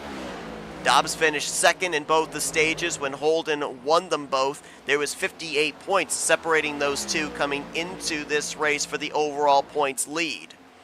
Holden right now looks like he would finish in 19th place. Jury's still out as to where Dobbs finished, though right now certainly looking like he's got a car that is capable of finishing on the podium, if not taking this victory. So the points gap will decrease, that much we know. By how much still remains to be seen. And again, for those just tuning in, want to just give an update as well on next week's status at Texas. Right now, 50-50 on the uncertainty of if we will be bringing you coverage of that race or not. We can guarantee that we will not be here on the night of May 28th when these drivers will be at the Paperclip Short Track of Martinsville. We will resume coverage on June 4th at Worldwide Technology Raceway. Main reason for that being yours truly as Alan Dobbs is coming to pit road, and I have to assume this is a regularly scheduled pit stop. No, it's not. Oh, wait, hold on. Did he just miss? He just missed pit road entry? Oh, he did. Wow, costly mistake there for Alan Dobbs. That is going to lose him so much track time as he overshot pit entry. He was on the right side of those yellow barrels, had to back it up. Now, that is a costly mistake. This is one of the more difficult pit roads to get onto because you can carry so much speed on the entry. As we saw there, maybe a little bit too much speed for Dobbs. We'll have to see once everybody makes their final pit stop here where this cycles him around to. He was all over the back bumper of Jackson for the race lead. I don't think that's going to be the case now. But going back to the reasoning why we will not be here 2 weeks from tonight and more than likely 1 week from this evening is I'll be at the Indianapolis Motor Speedway for the Indy 500. Looking forward to that, but planning on leaving early Thursday morning, so not certain if we're going to be here on Wednesday night or not. Again, jury's still out. Stay tuned to see if indeed we go live next Wednesday night or not. Traffic for Noah Jackson to deal with. Chris Hubka going to follow a lap down. Ryan Catalano will do the same. Alan Dobbs has returned to the racetrack after his pit stop. Pit stop was good. Pit entry was not. And now if you're Noah Jackson, you have to be made aware of that the 35 had trouble on pit road entry. When you get ready to make your final pit stop, I think you'll see him err more on the cautious side. Make absolutely certain that he ends up getting onto pit road safely here. He's got a little bit of time to work with, let's just say, for his pit road entry. Patrick McQuaid slow as he's now coming to pit road in the 77. Closing on 55 laps remaining. Regularly scheduled stops here. Final pit stops of the evening. McQuaid pitting from the 7th spot. Kyle Holden has returned to the racetrack. Albeit 15 laps down, he did pick up a spot on Brock Whitehead, moved from 18th to 17th, so that could be a very important point in regards to the regular season championship. As we mentioned, we're now in the halfway point of the regular season. We're now in the home stretch here, headed towards the playoffs.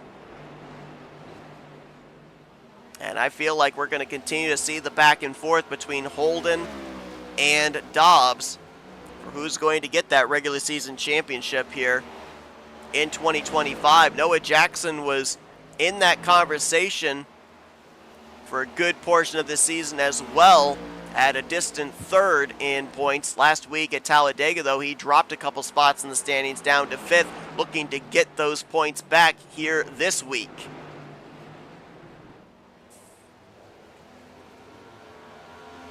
Well, we know that these drivers can go at least 40 laps. They were able to do that back in the first and second stages. Right now, we have reached 45 laps on this run for a number of drivers, including Jackson, Whitehead, and DJ Daniels. Mark Gonzalez has now worked his way up into the second spot. Gonzalez, much like he did back during the early caution in Stage 1, did come to pit road in that early yellow here in Stage 3, topped off the fuel tank, and has been able to work his way back up through the field. So expect him to be able to go a little bit further than some of the other drivers around him in terms of that final pit stop.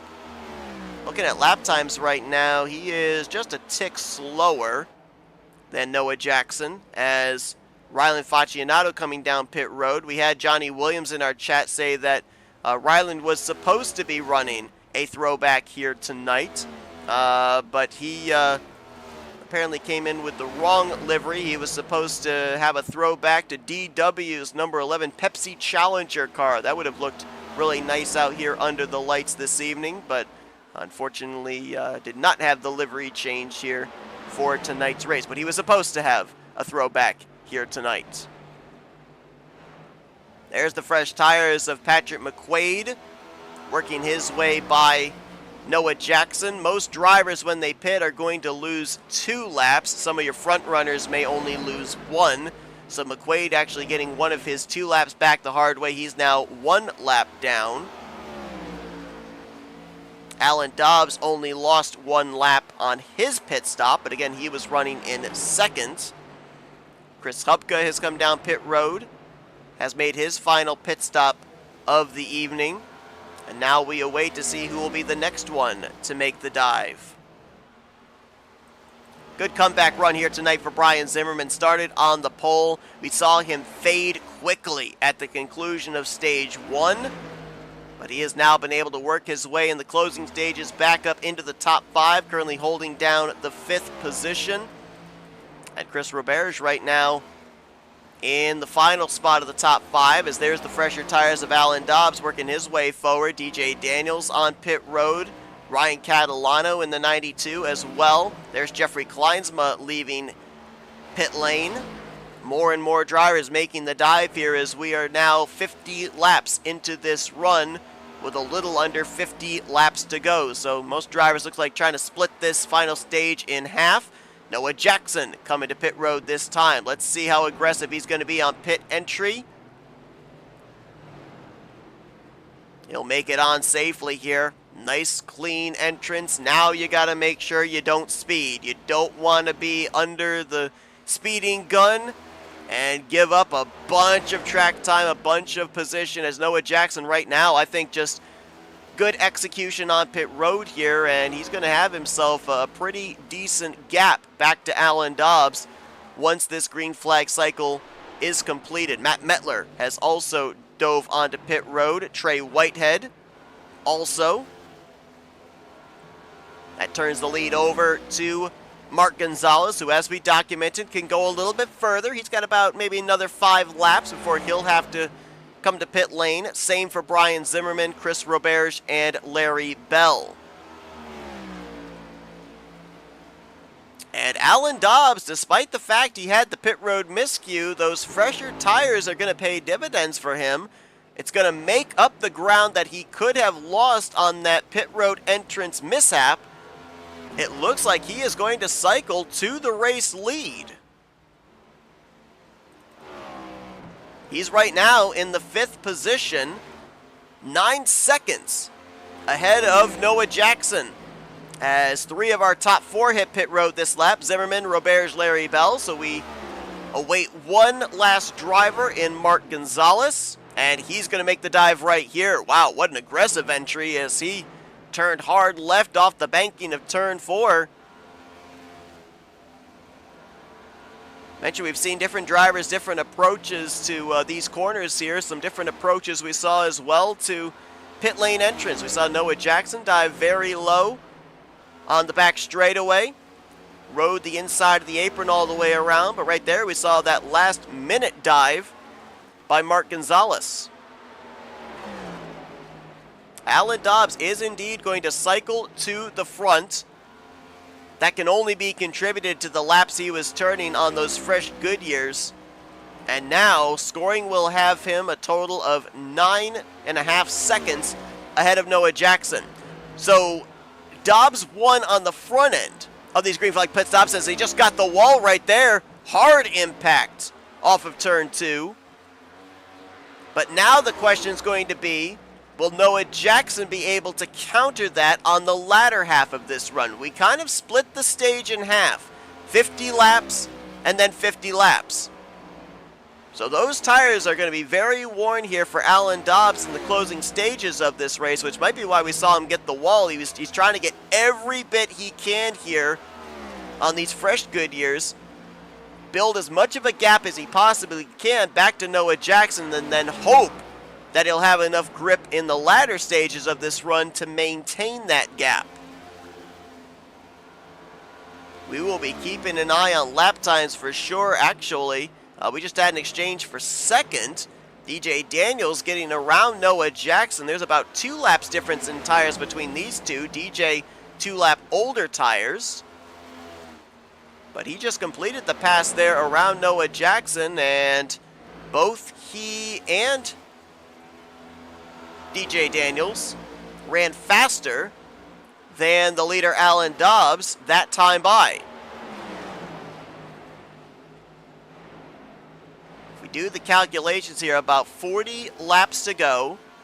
Right now it looks like second and third are running maybe a tenth and a half, maybe 2 tenths if we're being generous, a lap faster. Currently 9 seconds away. So if we calculate that it would take 5 laps to close up a second, then that means that we will hold the phone. Dobbs is on pit road. I was noticing that interval closing up quickly. Dobbs has had to come to pit lane. That impact we saw him have with the outside wall, that may have killed the race car.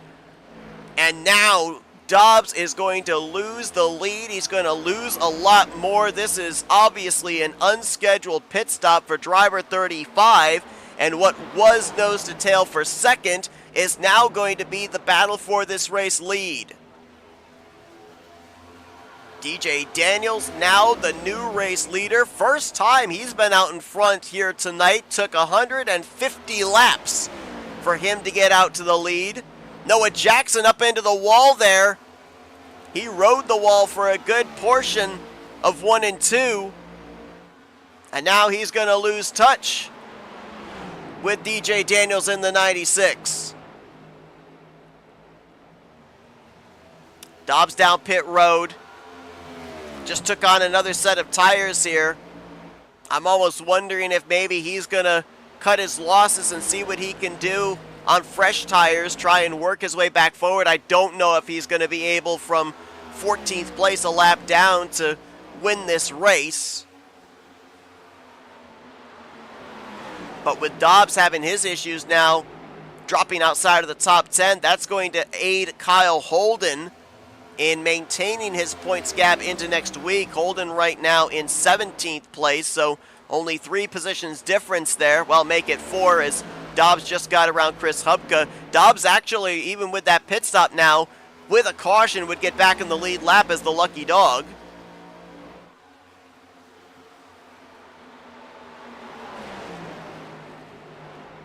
As DJ Daniels, we documented only 2 drivers coming into tonight's race have multiple victories on the season. Dobbs has 4, Holden has 2. DJ Daniels, one of the former winners this season from Auto Club, looking to join that multi-win club. But Jackson is still right there with him, and I don't know just exactly how much one lap fresher tires gains you an advantage at a track like Darlington. There are 2 lap fresher tires on the 20 car in the rearview mirror. And in comparison between these two, I would say the 20 car has had the better long run speed. But he does not have the track position right now. He does not have the clean air. DJ Daniels does. And they may have bigger problems because Mark Gonzalez has closed up on the both of them in the 3rd position. So don't count out the Budweiser Chevrolet as now throw a blanket over the top 3 with less than 35 laps to go.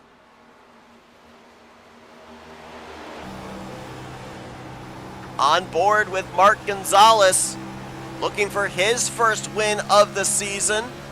Mark coming into this one 14th in points, trying to get up into a playoff spot through the points paying positioning. But if he wins here tonight after gaining 4 spots in the standings after the conclusion of Talladega last week, he'd be locked into the playoffs through a victory.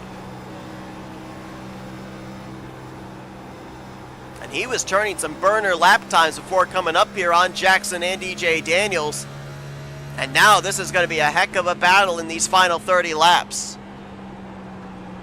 I don't know if Trey Whitehead or Brian Zimmerman, if these 3 battle, if they'll be able to get up here as well into the conversation for the win. 2 seconds back to Whitehead, another 3 seconds back to Brian Zimmerman.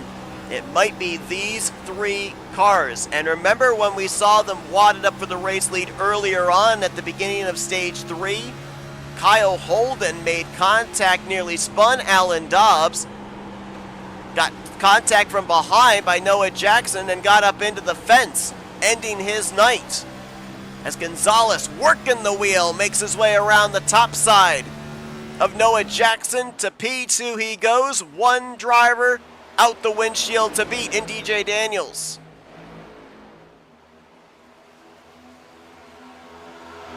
You go back as far as Atlanta.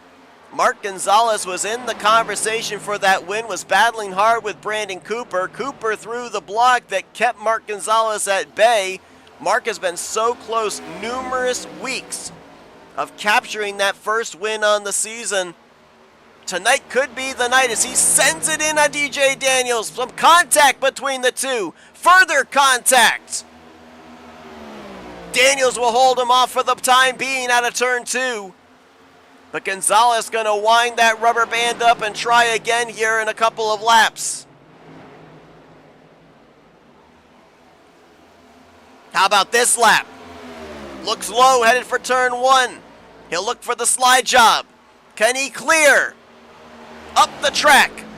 Right in front of the grill. Bumped there by DJ Daniels, but he slide jobbed perfectly.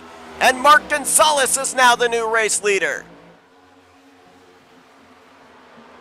It's incredible how the first 2 stages of this race we only had 1 lead change. Since then, Dobbs, Daniels, Jackson, and now Gonzalez have all taken turns out in front. Still 28 laps to go, though. A lot can happen. A caution could muddy the waters here. I believe a number of these drivers still have a set of tires on pit road should they need them. Oh, DJ Daniels ran right up on the back bump there of Mark Gonzalez.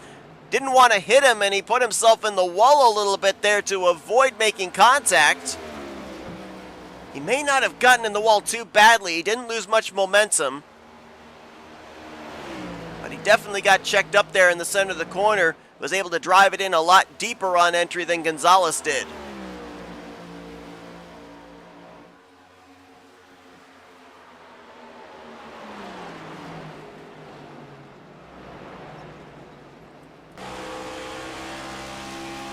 Field spreading out a little bit now.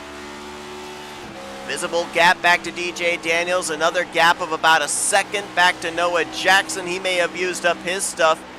And I believe that the car behind him is the 35 of Alan Dobbs, who is the first car 1 lap down right now.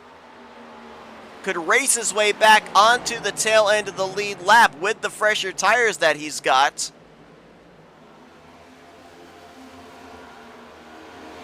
As that's third place, Noah Jackson he'll move to the inside of. Dobbs has worked his way to 13th place. He's right now in the free pass position, but he may not even need it, as he's definitely got the speed to get up here, catch, and more than likely bypass our top two. That would put him back on the tail end of the lead lap. That would put Chris Hubka in the free pass position. And I don't know what the strategy is here for Alan Dobbs. Does he want this thing to run green the rest of the way? Or does he want to get back on the lead lap and maybe catch a caution? I don't know. I feel like even if he catches a caution now and gets the free pass, I think everybody's coming back down pit road. Everybody, for the most part, still has an extra set of tires. I don't see why you wouldn't pit. And remember here, this advantage for Mark Gonzalez, we saw him reel in Jackson and Daniels to get to the race lead. Remember, he decided to run long during that green flag pit stop cycle. He was one of the last drivers to dive onto pit road. So he's got fresher tires than some of the others around him. 5-lap fresher tires than DJ Daniels, 3-lap fresher tires than Noah Jackson. As Patrick McQuaid on pit road along with Rylan Faccianato. Are these regularly scheduled?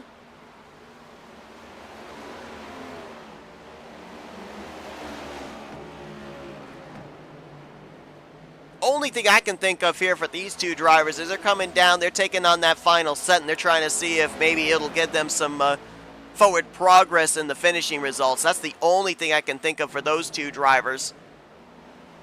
We got to be able to make it the rest of the way on fuel, right? We went 50 laps on that green flag run, and it was with about 50 to go. There's no way these drivers were short on fuel, so this to me I think is just a gamble.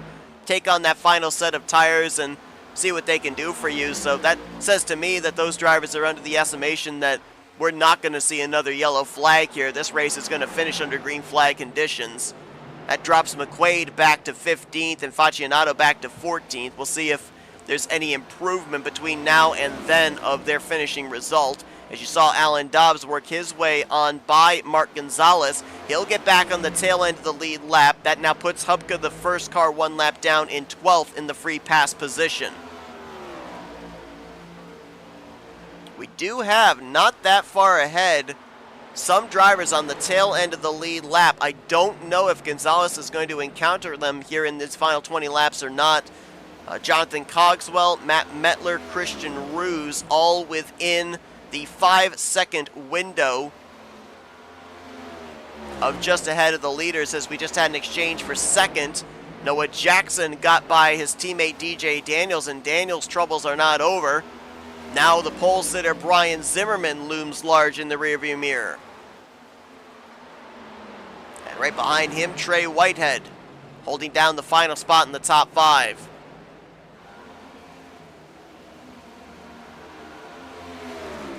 Zimmerman looks low.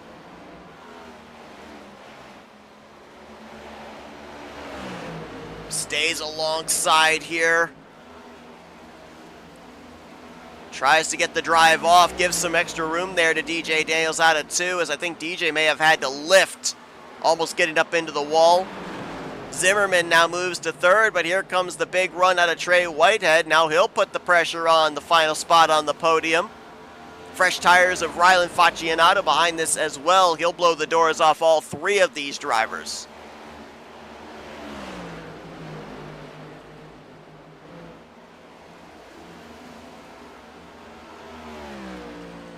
Zimmerman looking for his first top 5 on the season.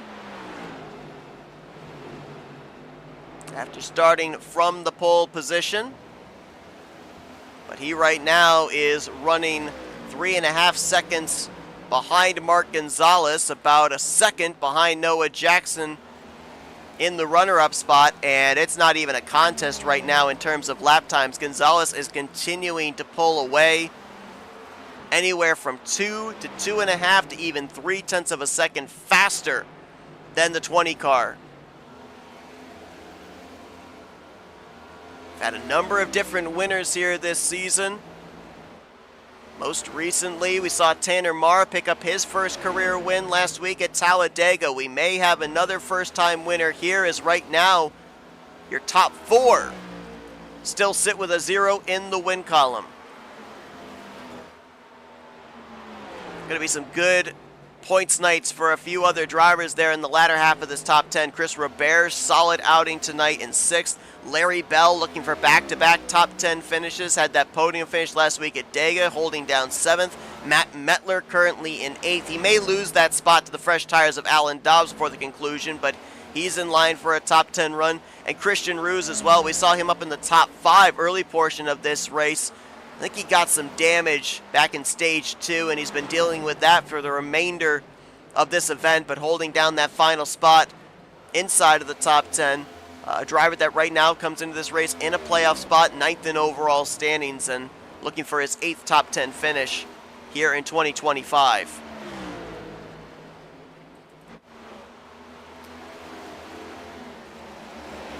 Now we did have another exchange for position right there, as Trey Whitehead got around DJ Daniels. Little brush there with the wall.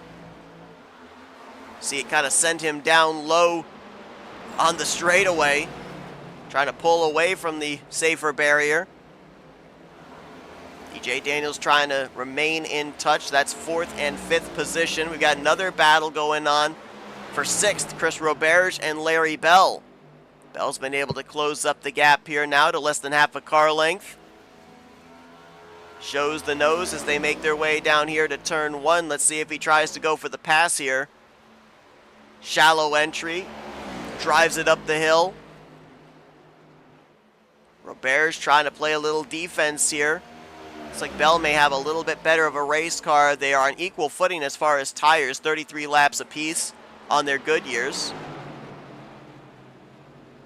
And I mentioned about Alan Dobbs marching forward. He just bypassed Matt Mettler, moved Dobbs up to the 8th spot.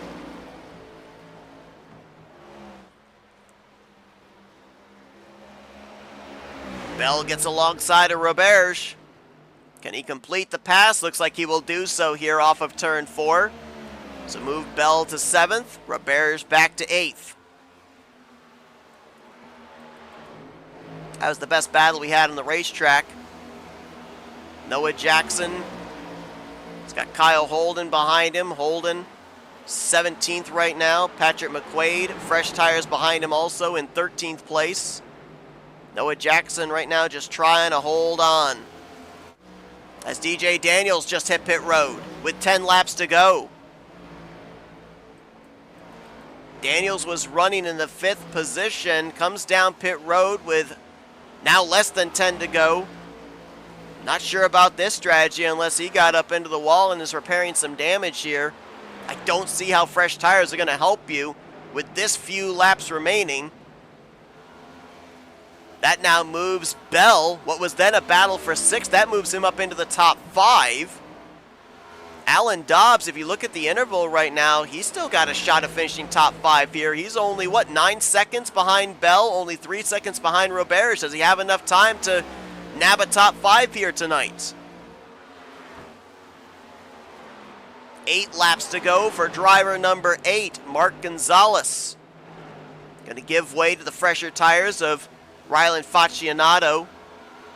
Nearly 3 seconds back to Noah Jackson, so he can definitely be a little bit more conservative here on these laps.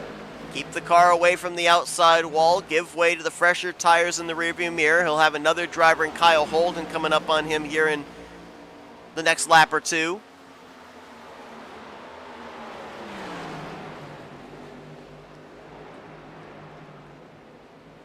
With Daniels making that late pit stop, that now moves, as Daniels now slow on the apron here. He might have had a moment on those cold tires off of turn 2. No caution, we stay green, and he's coming back down pit road, it would appear. But with him having his issues, that now moves Cogswell up into the top 10. Really no battles currently on the racetrack. Maybe the closest battle would be between Zimmerman and Whitehead, but half a second difference there. DJ Daniels back down the pit road. Now he'll be multiple laps down at the conclusion. Right now scored in 15th place. A driver that was up in the top 10 for most of the night, was looking like he was going to finish in the top 5, but trouble here in the closing stages. I'll tell you what, the Lady in Black has played no favorites here tonight. We are right now in line for only 8 drivers finishing on the lead lap. 18 drivers scored in this race, and a total of 8 drivers behind the wall. Actually, we may only have 7 drivers on the lead lap, as Matt Mettler, he's the driver right now that's the last driver on the tail end of the lead lap, right in front of the leader, Mark Gonzalez. And it looks like he may give way to the race leader here, so now we'll have 7 drivers on the lead lap right now. Next driver would be Chris Roberge, but he's about 4 seconds up ahead, so I don't think that Gonzalez is going to deal with him before this race concludes. Hupka moving out of the way, some fresh tires on Patrick McQuaid, trying to cut his way up here through the field here late. As Mark Gonzalez, this next time by, going to see 2 laps to go. He wants to see the white flag. Any flag between now and the white waving would send us into overtime. Mark Gonzalez, he burst on the scene back at the Chicago Street Course. And he has been in the hunt for a checkered flag multiple times this season. But here tonight, he played strategy in the very early going, pit on the very first caution, worked his way up through the field, got valuable stage points in stage 1 and 2, and now he takes the white flag here tonight at Darlington. 1 lap away from his first victory of the 2025 season. He was 14th in points coming into tonight. This checkered flag is going to lock him into the playoffs. He'll give way to the fresh tires of Patrick McQuaid. Nothing out the rearview mirror. Coming off of turn 4 for the final time. Mark Gonzalez will tame the track. Too tough to tame. He takes the checkers tonight at Darlington Raceway. Back-to-back weeks that a driver will get their first win in 2025 for the Grind Cup Series. For Mark Gonzalez, it is a ticket into the postseason. His first win tonight at the technical track in Darlington.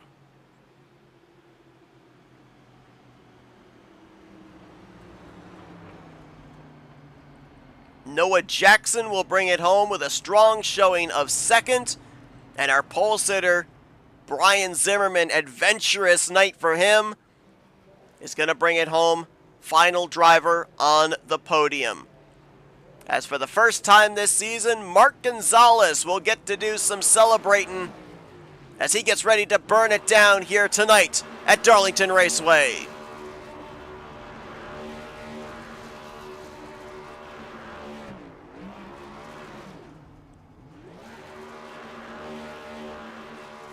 A race of ups and downs for every driver throughout the field. Some were able to take the lemons and make lemonade. Other drivers, they'll be looking to bounce back next week at Texas.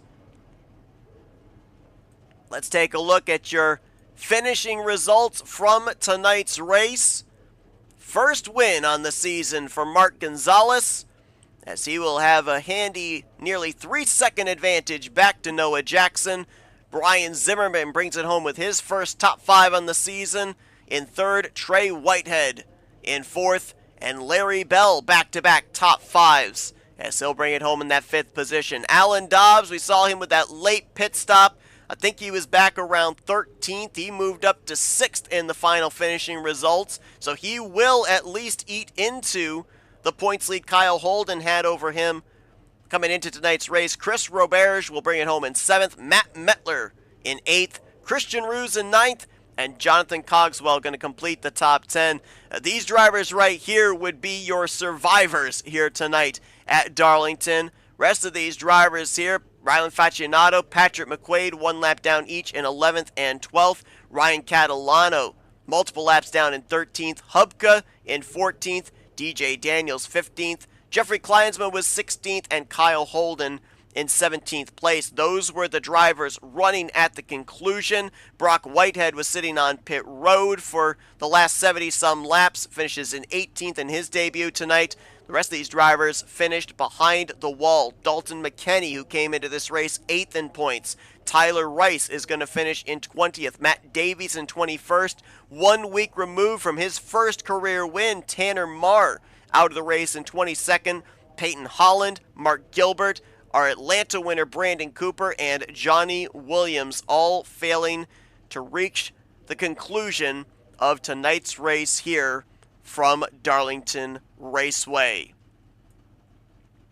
Wild one here this evening as we will now head into our FRN post-race wind down, and we're going to dial up our podium finishers here tonight, get their opinions on just how crazy it was tackling this racetrack here this evening. Let's see if we can kick things off with our pole sitter, third place finisher tonight, Brian Zimmerman. Hi, Mark. Hey, Great Brian, morning. Seth up here in the FRN booth. You got a copy, friend?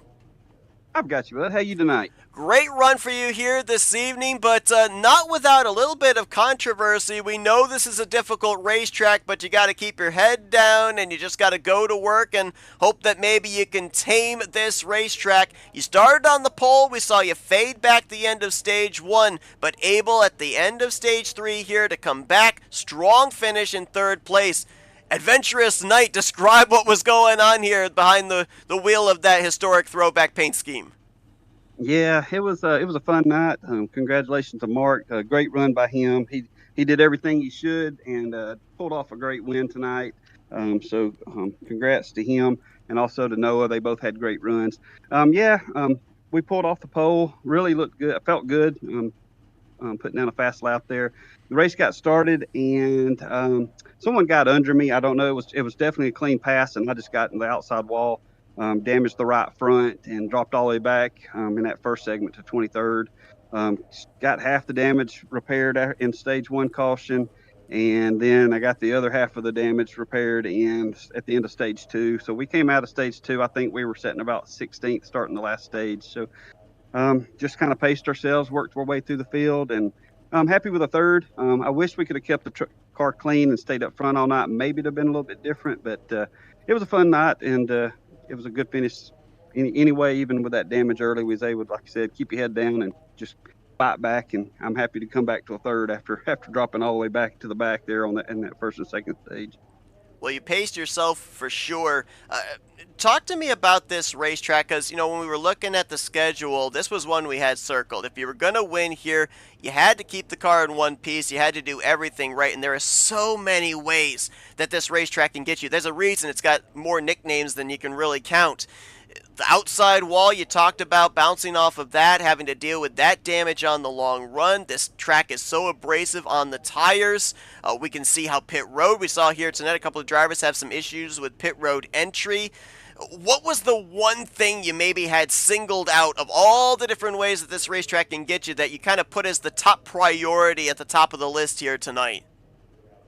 Well, green flag pit stop practice is something that I always try to practice. If you're ever looking at my car and qualifying, I'll make my 2 qualifying runs, and then I use the rest of the qualifying session just trying to dial in pit road entrance. And I'll put a few laps during practice to make pit road entrance, because there's nothing more frustrating than to have a fast car and then screw up on something simple like a pit road entrance. And I've done it many times, and it's so frustrating to do. So here, pit road entrance is tricky. You got to be real careful with it, especially if you got the brake bias turned up and the rear end wants to step out on you. So those guys that had difficulty doing pit road entrance, man, I feel for you, because I've done it a couple of times here before, and it's a bad feeling. Always only 2 cautions here tonight for cause, the other 2 cautions for the ends of the stages. So to your point, execution was going to be key on those green flag pit stops. I kind of want to get the driver's opinion here, because we saw just about everybody here tonight get that famed souvenir, the Darlington stripe, but there were some drivers that we saw, like yourself, kind of fade back there near the end of that first stage after getting into the wall, seeming to hurt the aerodynamics of the race car. We also saw some other drivers that kind of almost looked like they would pancake the wall off of turn 2, but it didn't seem to really stifle their speed or their momentum. Is there just a fine line in what kind of an impact is going to help or hurt the car? Does it depend on maybe the angle of the impact? What is it? Because it was interesting to see how some drivers, it affected them more than it did others. Yes, if you hit the wall flush with the side of the car, I would say 98% of the time you're not going to get any damage. The problem with that, with iRacing, about 2% of the time you could get you a 4X and you can get wheel damage. So you have to be real careful with it. It's a gamble. If you do get into the wall, you're just hoping that, I'm fixing to hit the wall. I hope this is just going to be a flush hit. And so it's kind of luck of the draw. Most of the time you can get away with it if it's flush. But like I said, every once in a while, iRacing will jump up there and give you some wheel damage. So you have to be real careful with that. With my damage, I was coming off of 2, and there was some guys under me, and I just pushed into the outside wall, trying to stay off of them, giving them room, and then it just caused me to push up into the wall. So, at Darlington, you're racing the track. You're not racing other cars, and that's one thing that I try to concentrate on. If someone gets up on me and he's racing me really hard, especially if it's early in the race, I'm not going to race him hard. If he gets to man's side, I'm going to let him go because I'm racing the track. I'm not racing these other guys until late in the race, and then you might have to race someone late, but early in the race, you're concentrating on just racing the track. The track's very abrasive. You start racing other people, you're going to burn your right front up. You may beat that guy you're racing with, but then the next 3 guys behind you are going to have better tires and will get around you.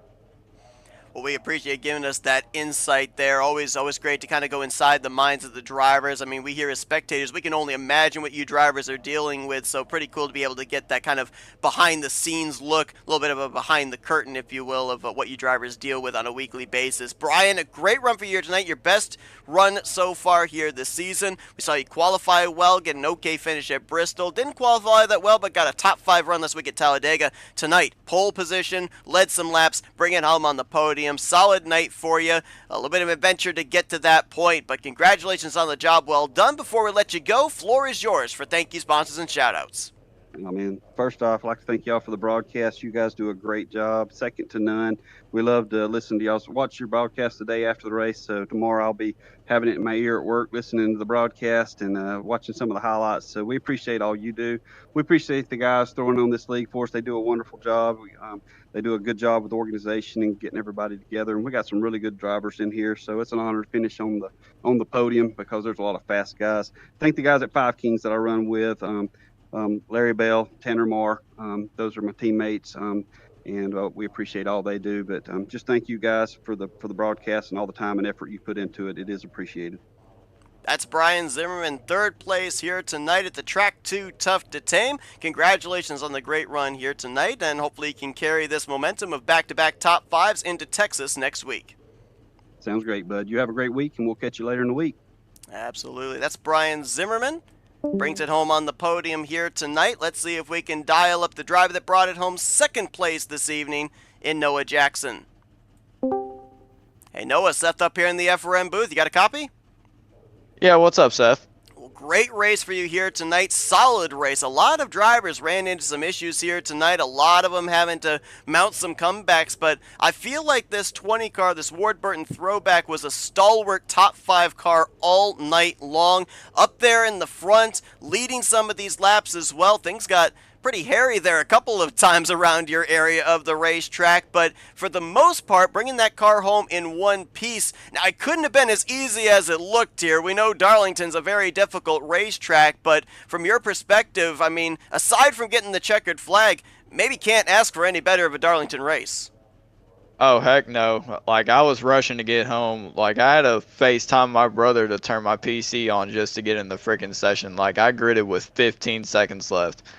And with no practice and no qualifying, I was like, well, here we go. We're just going to see what we got. But other than that, it was a really good night. Darlington, I love this track. It's a racer's racetrack. Like, you gotta be good here, and you gotta just hit your line consistently every single lap, or else you're gonna screw up your car. Like heck, before the first caution, I had front end damage. Like my right front was almost toast. So we got that fixed up and stayed on the lead lap and came back towards the front. So that kind of plays into my next question because, we saw you and the 8 car that eventually goes to victory lane here tonight. You kind of played some strategy in the early going. We saw you come down pit road under that first caution and be able to cut your way up through the field.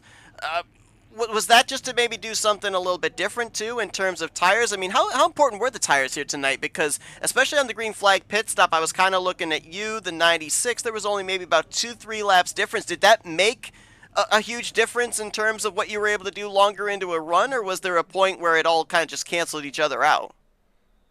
There was a point where it canceled each other out, but I'd say if you was to pit between 5 to 8 laps of another guy, he would just fall off way too hard, and then you would just freight train him. But I mean, it just all depends on how deep you drive into the corner and how much steering input that you put into the car and how much throttle input. All that comes into factor. So it all depends on how much you're pushing the car, really.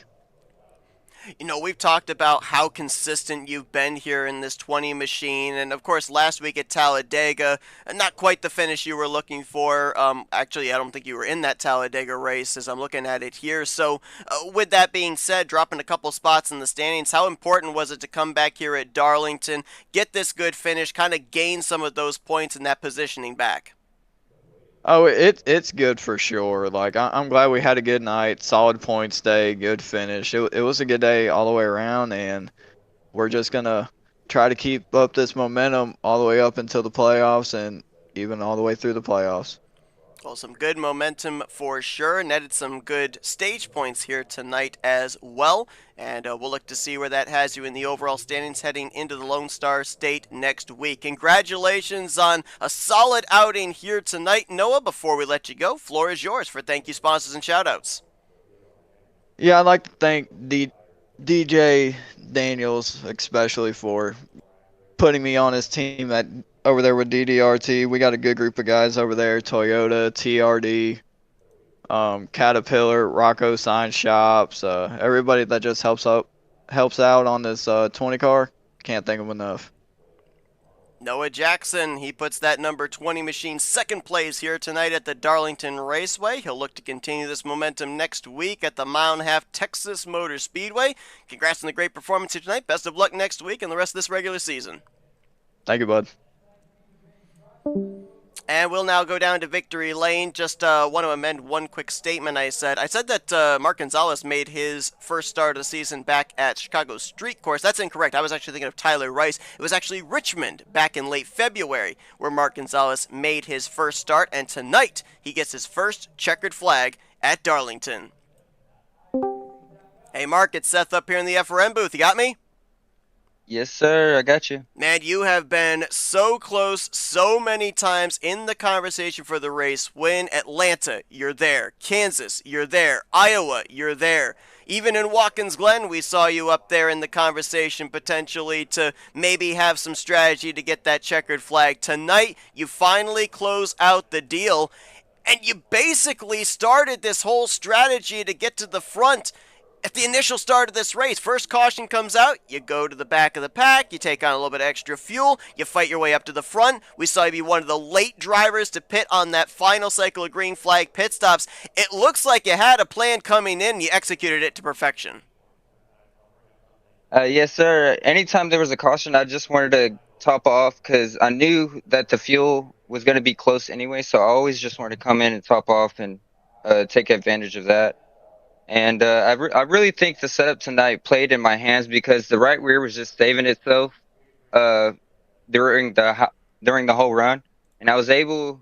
And I'm a right rear type of person, so whenever I can save that right rear, or the right rear is not degrading as much as the right front, I think I have the perfect car for the night, and it plays in my hands. It definitely did. Now let's do a little speculation here because it looked like potentially it was going to come down between you and the 35. There was a huge discrepancy into the tires he had to the tires that you had. he was going to cycle to the race lead since he had come to pit road and laid down those fresh tire laps. But you were obviously then going to be better on the second half of that run. Do you think it would have evened out and you'd been able to close up on him, or did you need a little bit of help with the track coming into play, him getting into the wall and allowing you to be able to eventually close up on not only him making the pit stop, but then the 20 and the 96 as well? I think at that point, I think they were on a two-stop strategy, and then they started to hit the wall, and that really cemented their two-stop strategy because they just wanted to come in and get new tires, and I mean, it was just going to kill their right front. As I look at your number 8 parked here on the start-finish line, I'm trying to eagle eye the right side of that machine, and I don't see that many scratches on it. We know this is a technical track. A lot of drivers said last week they were going to be really nervous trying to go up there on that cushion, knowing that if you overstep just enough, that outside wall is going to give you that famed Darlington stripe. We saw you have a lot of ability to maneuver wherever you wanted. You were able to run the bottom, run the middle, run the top. That allowed you to be able to make your way eventually to the lead and eventually also make your way through traffic. It looked like this car did have a lot of capabilities of giving you options, but also keeping you out of that outside wall. I talked moments ago with our third place finisher and asked if he had maybe like a priority list here coming into tonight, since we know this is a racetrack that can get you in many different ways.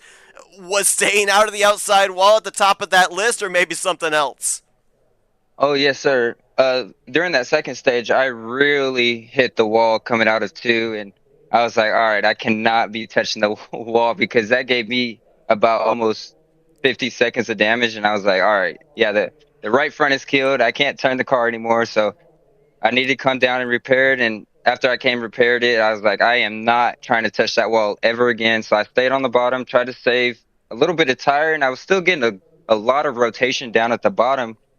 And not a lot of other guys could get that rotation. I think maybe they were pushing the throttle just too much mid corner, and they weren't allowing the car to turn down the track again. So I think that really played in my hands tonight. And whenever I did go to the top, since I saved so much tire, I was able to cut down even more and get a good run off of 3 and 4 whenever I needed to. You know, we looked at the point standings coming into tonight, and based off of the current live playoff standings, you were in the 16th final playoff position, 14th in overall standings after your great run last week at Talladega. Tonight now, with this victory, you lock yourself into the playoffs with so many challenging tracks still to come here on this home stretch of the regular season. How much of a weight off your shoulders does that have to be to finally get this checkered flag, finally solidify yourself into the postseason? Now you can go out there and try and build off of this. It definitely helps out a lot. I could take the pressure off of trying to, thinking about a win all the time. Now I have it, and so I can just go out there and race pretty much for fun now. I mean, just stay out of trouble and make sure I'm at the end of the race, because obviously you said I'm always in the front, but execution is key, and I have not been executing at the end of these races like I should be. So I just want to keep executing good going forward and try to do better. Well, this victory also locks you into the All-Star race. It'll be happening in early July, so a lot of boxes checked off here tonight as you get your first checkered flag of the season. Congratulations on a job well done.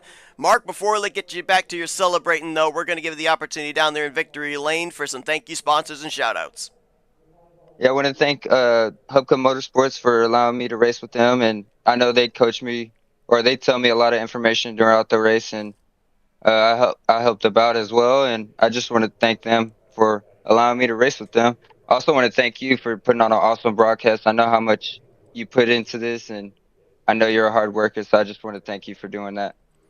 I appreciate that. That's Mark Gonzalez, his first win of the 2025 season for the Grind Cup Series here tonight at the track too tough to tame Darlington. Congratulations, go enjoy this victory, and best of luck for the remainder of this regular season. Thank you, sir. Everybody have a good night. Mark Gonzalez makes it 2 weeks in a row where a driver gets their first win of the season off the heels of Tanner Marr's victory last week at Talladega Superspeedway. Could we go 3 in a row when we get to Texas Motor Speedway next week? We'll have to wait and find out. What an endurance race this was here tonight. This track pulled no punches as several of the front runners ran to issues beginning, middle, and end portion of this race, but Mark Gonzalez hit all of his marks, executed perfectly. He's the one that is parked in victory lane here tonight. Thank you all for tuning into our coverage here this evening from Darlington, as Mark Gonzalez is the latest winner here in the Esports Oval League's Grind Cup Series. Maybe next week, again, stay tuned. We may be bringing you coverage of Texas next week. It's 50-50 right now. We definitely will not be here in 2 weeks' time when these drivers will tackle the paperclip Virginia short track of Martinsville. Hopefully, if we end up having the broadcast next week, we'll have Scott back in the booth as well. Missed having him here tonight. Hope he's doing well, and hopefully we'll have the dynamic duo back in action here on Wednesday nights very, very soon. Tune in tomorrow night, 9 p.m. Eastern Standard Time, to close out our week of broadcasting with the second race of the 65th season of the Rolling Thunder Gaming Talladega Challenge Series from Burnt Screwdrivers Raceway. And until the next time we see you, I've been Seth Cole. Thanks for joining us here tonight as you've been watching another broadcast courtesy of FRN, the Flatout Racing Network. This broadcast is the copyrighted work of Flatout Racing Network and may not be rebroadcast, retranslated, or used in any form without the express written consent of Flatout Racing Network and iRacing.com Motorsports Simulations. Flatout Racing Network would like to thank you for your support, and we hope you enjoy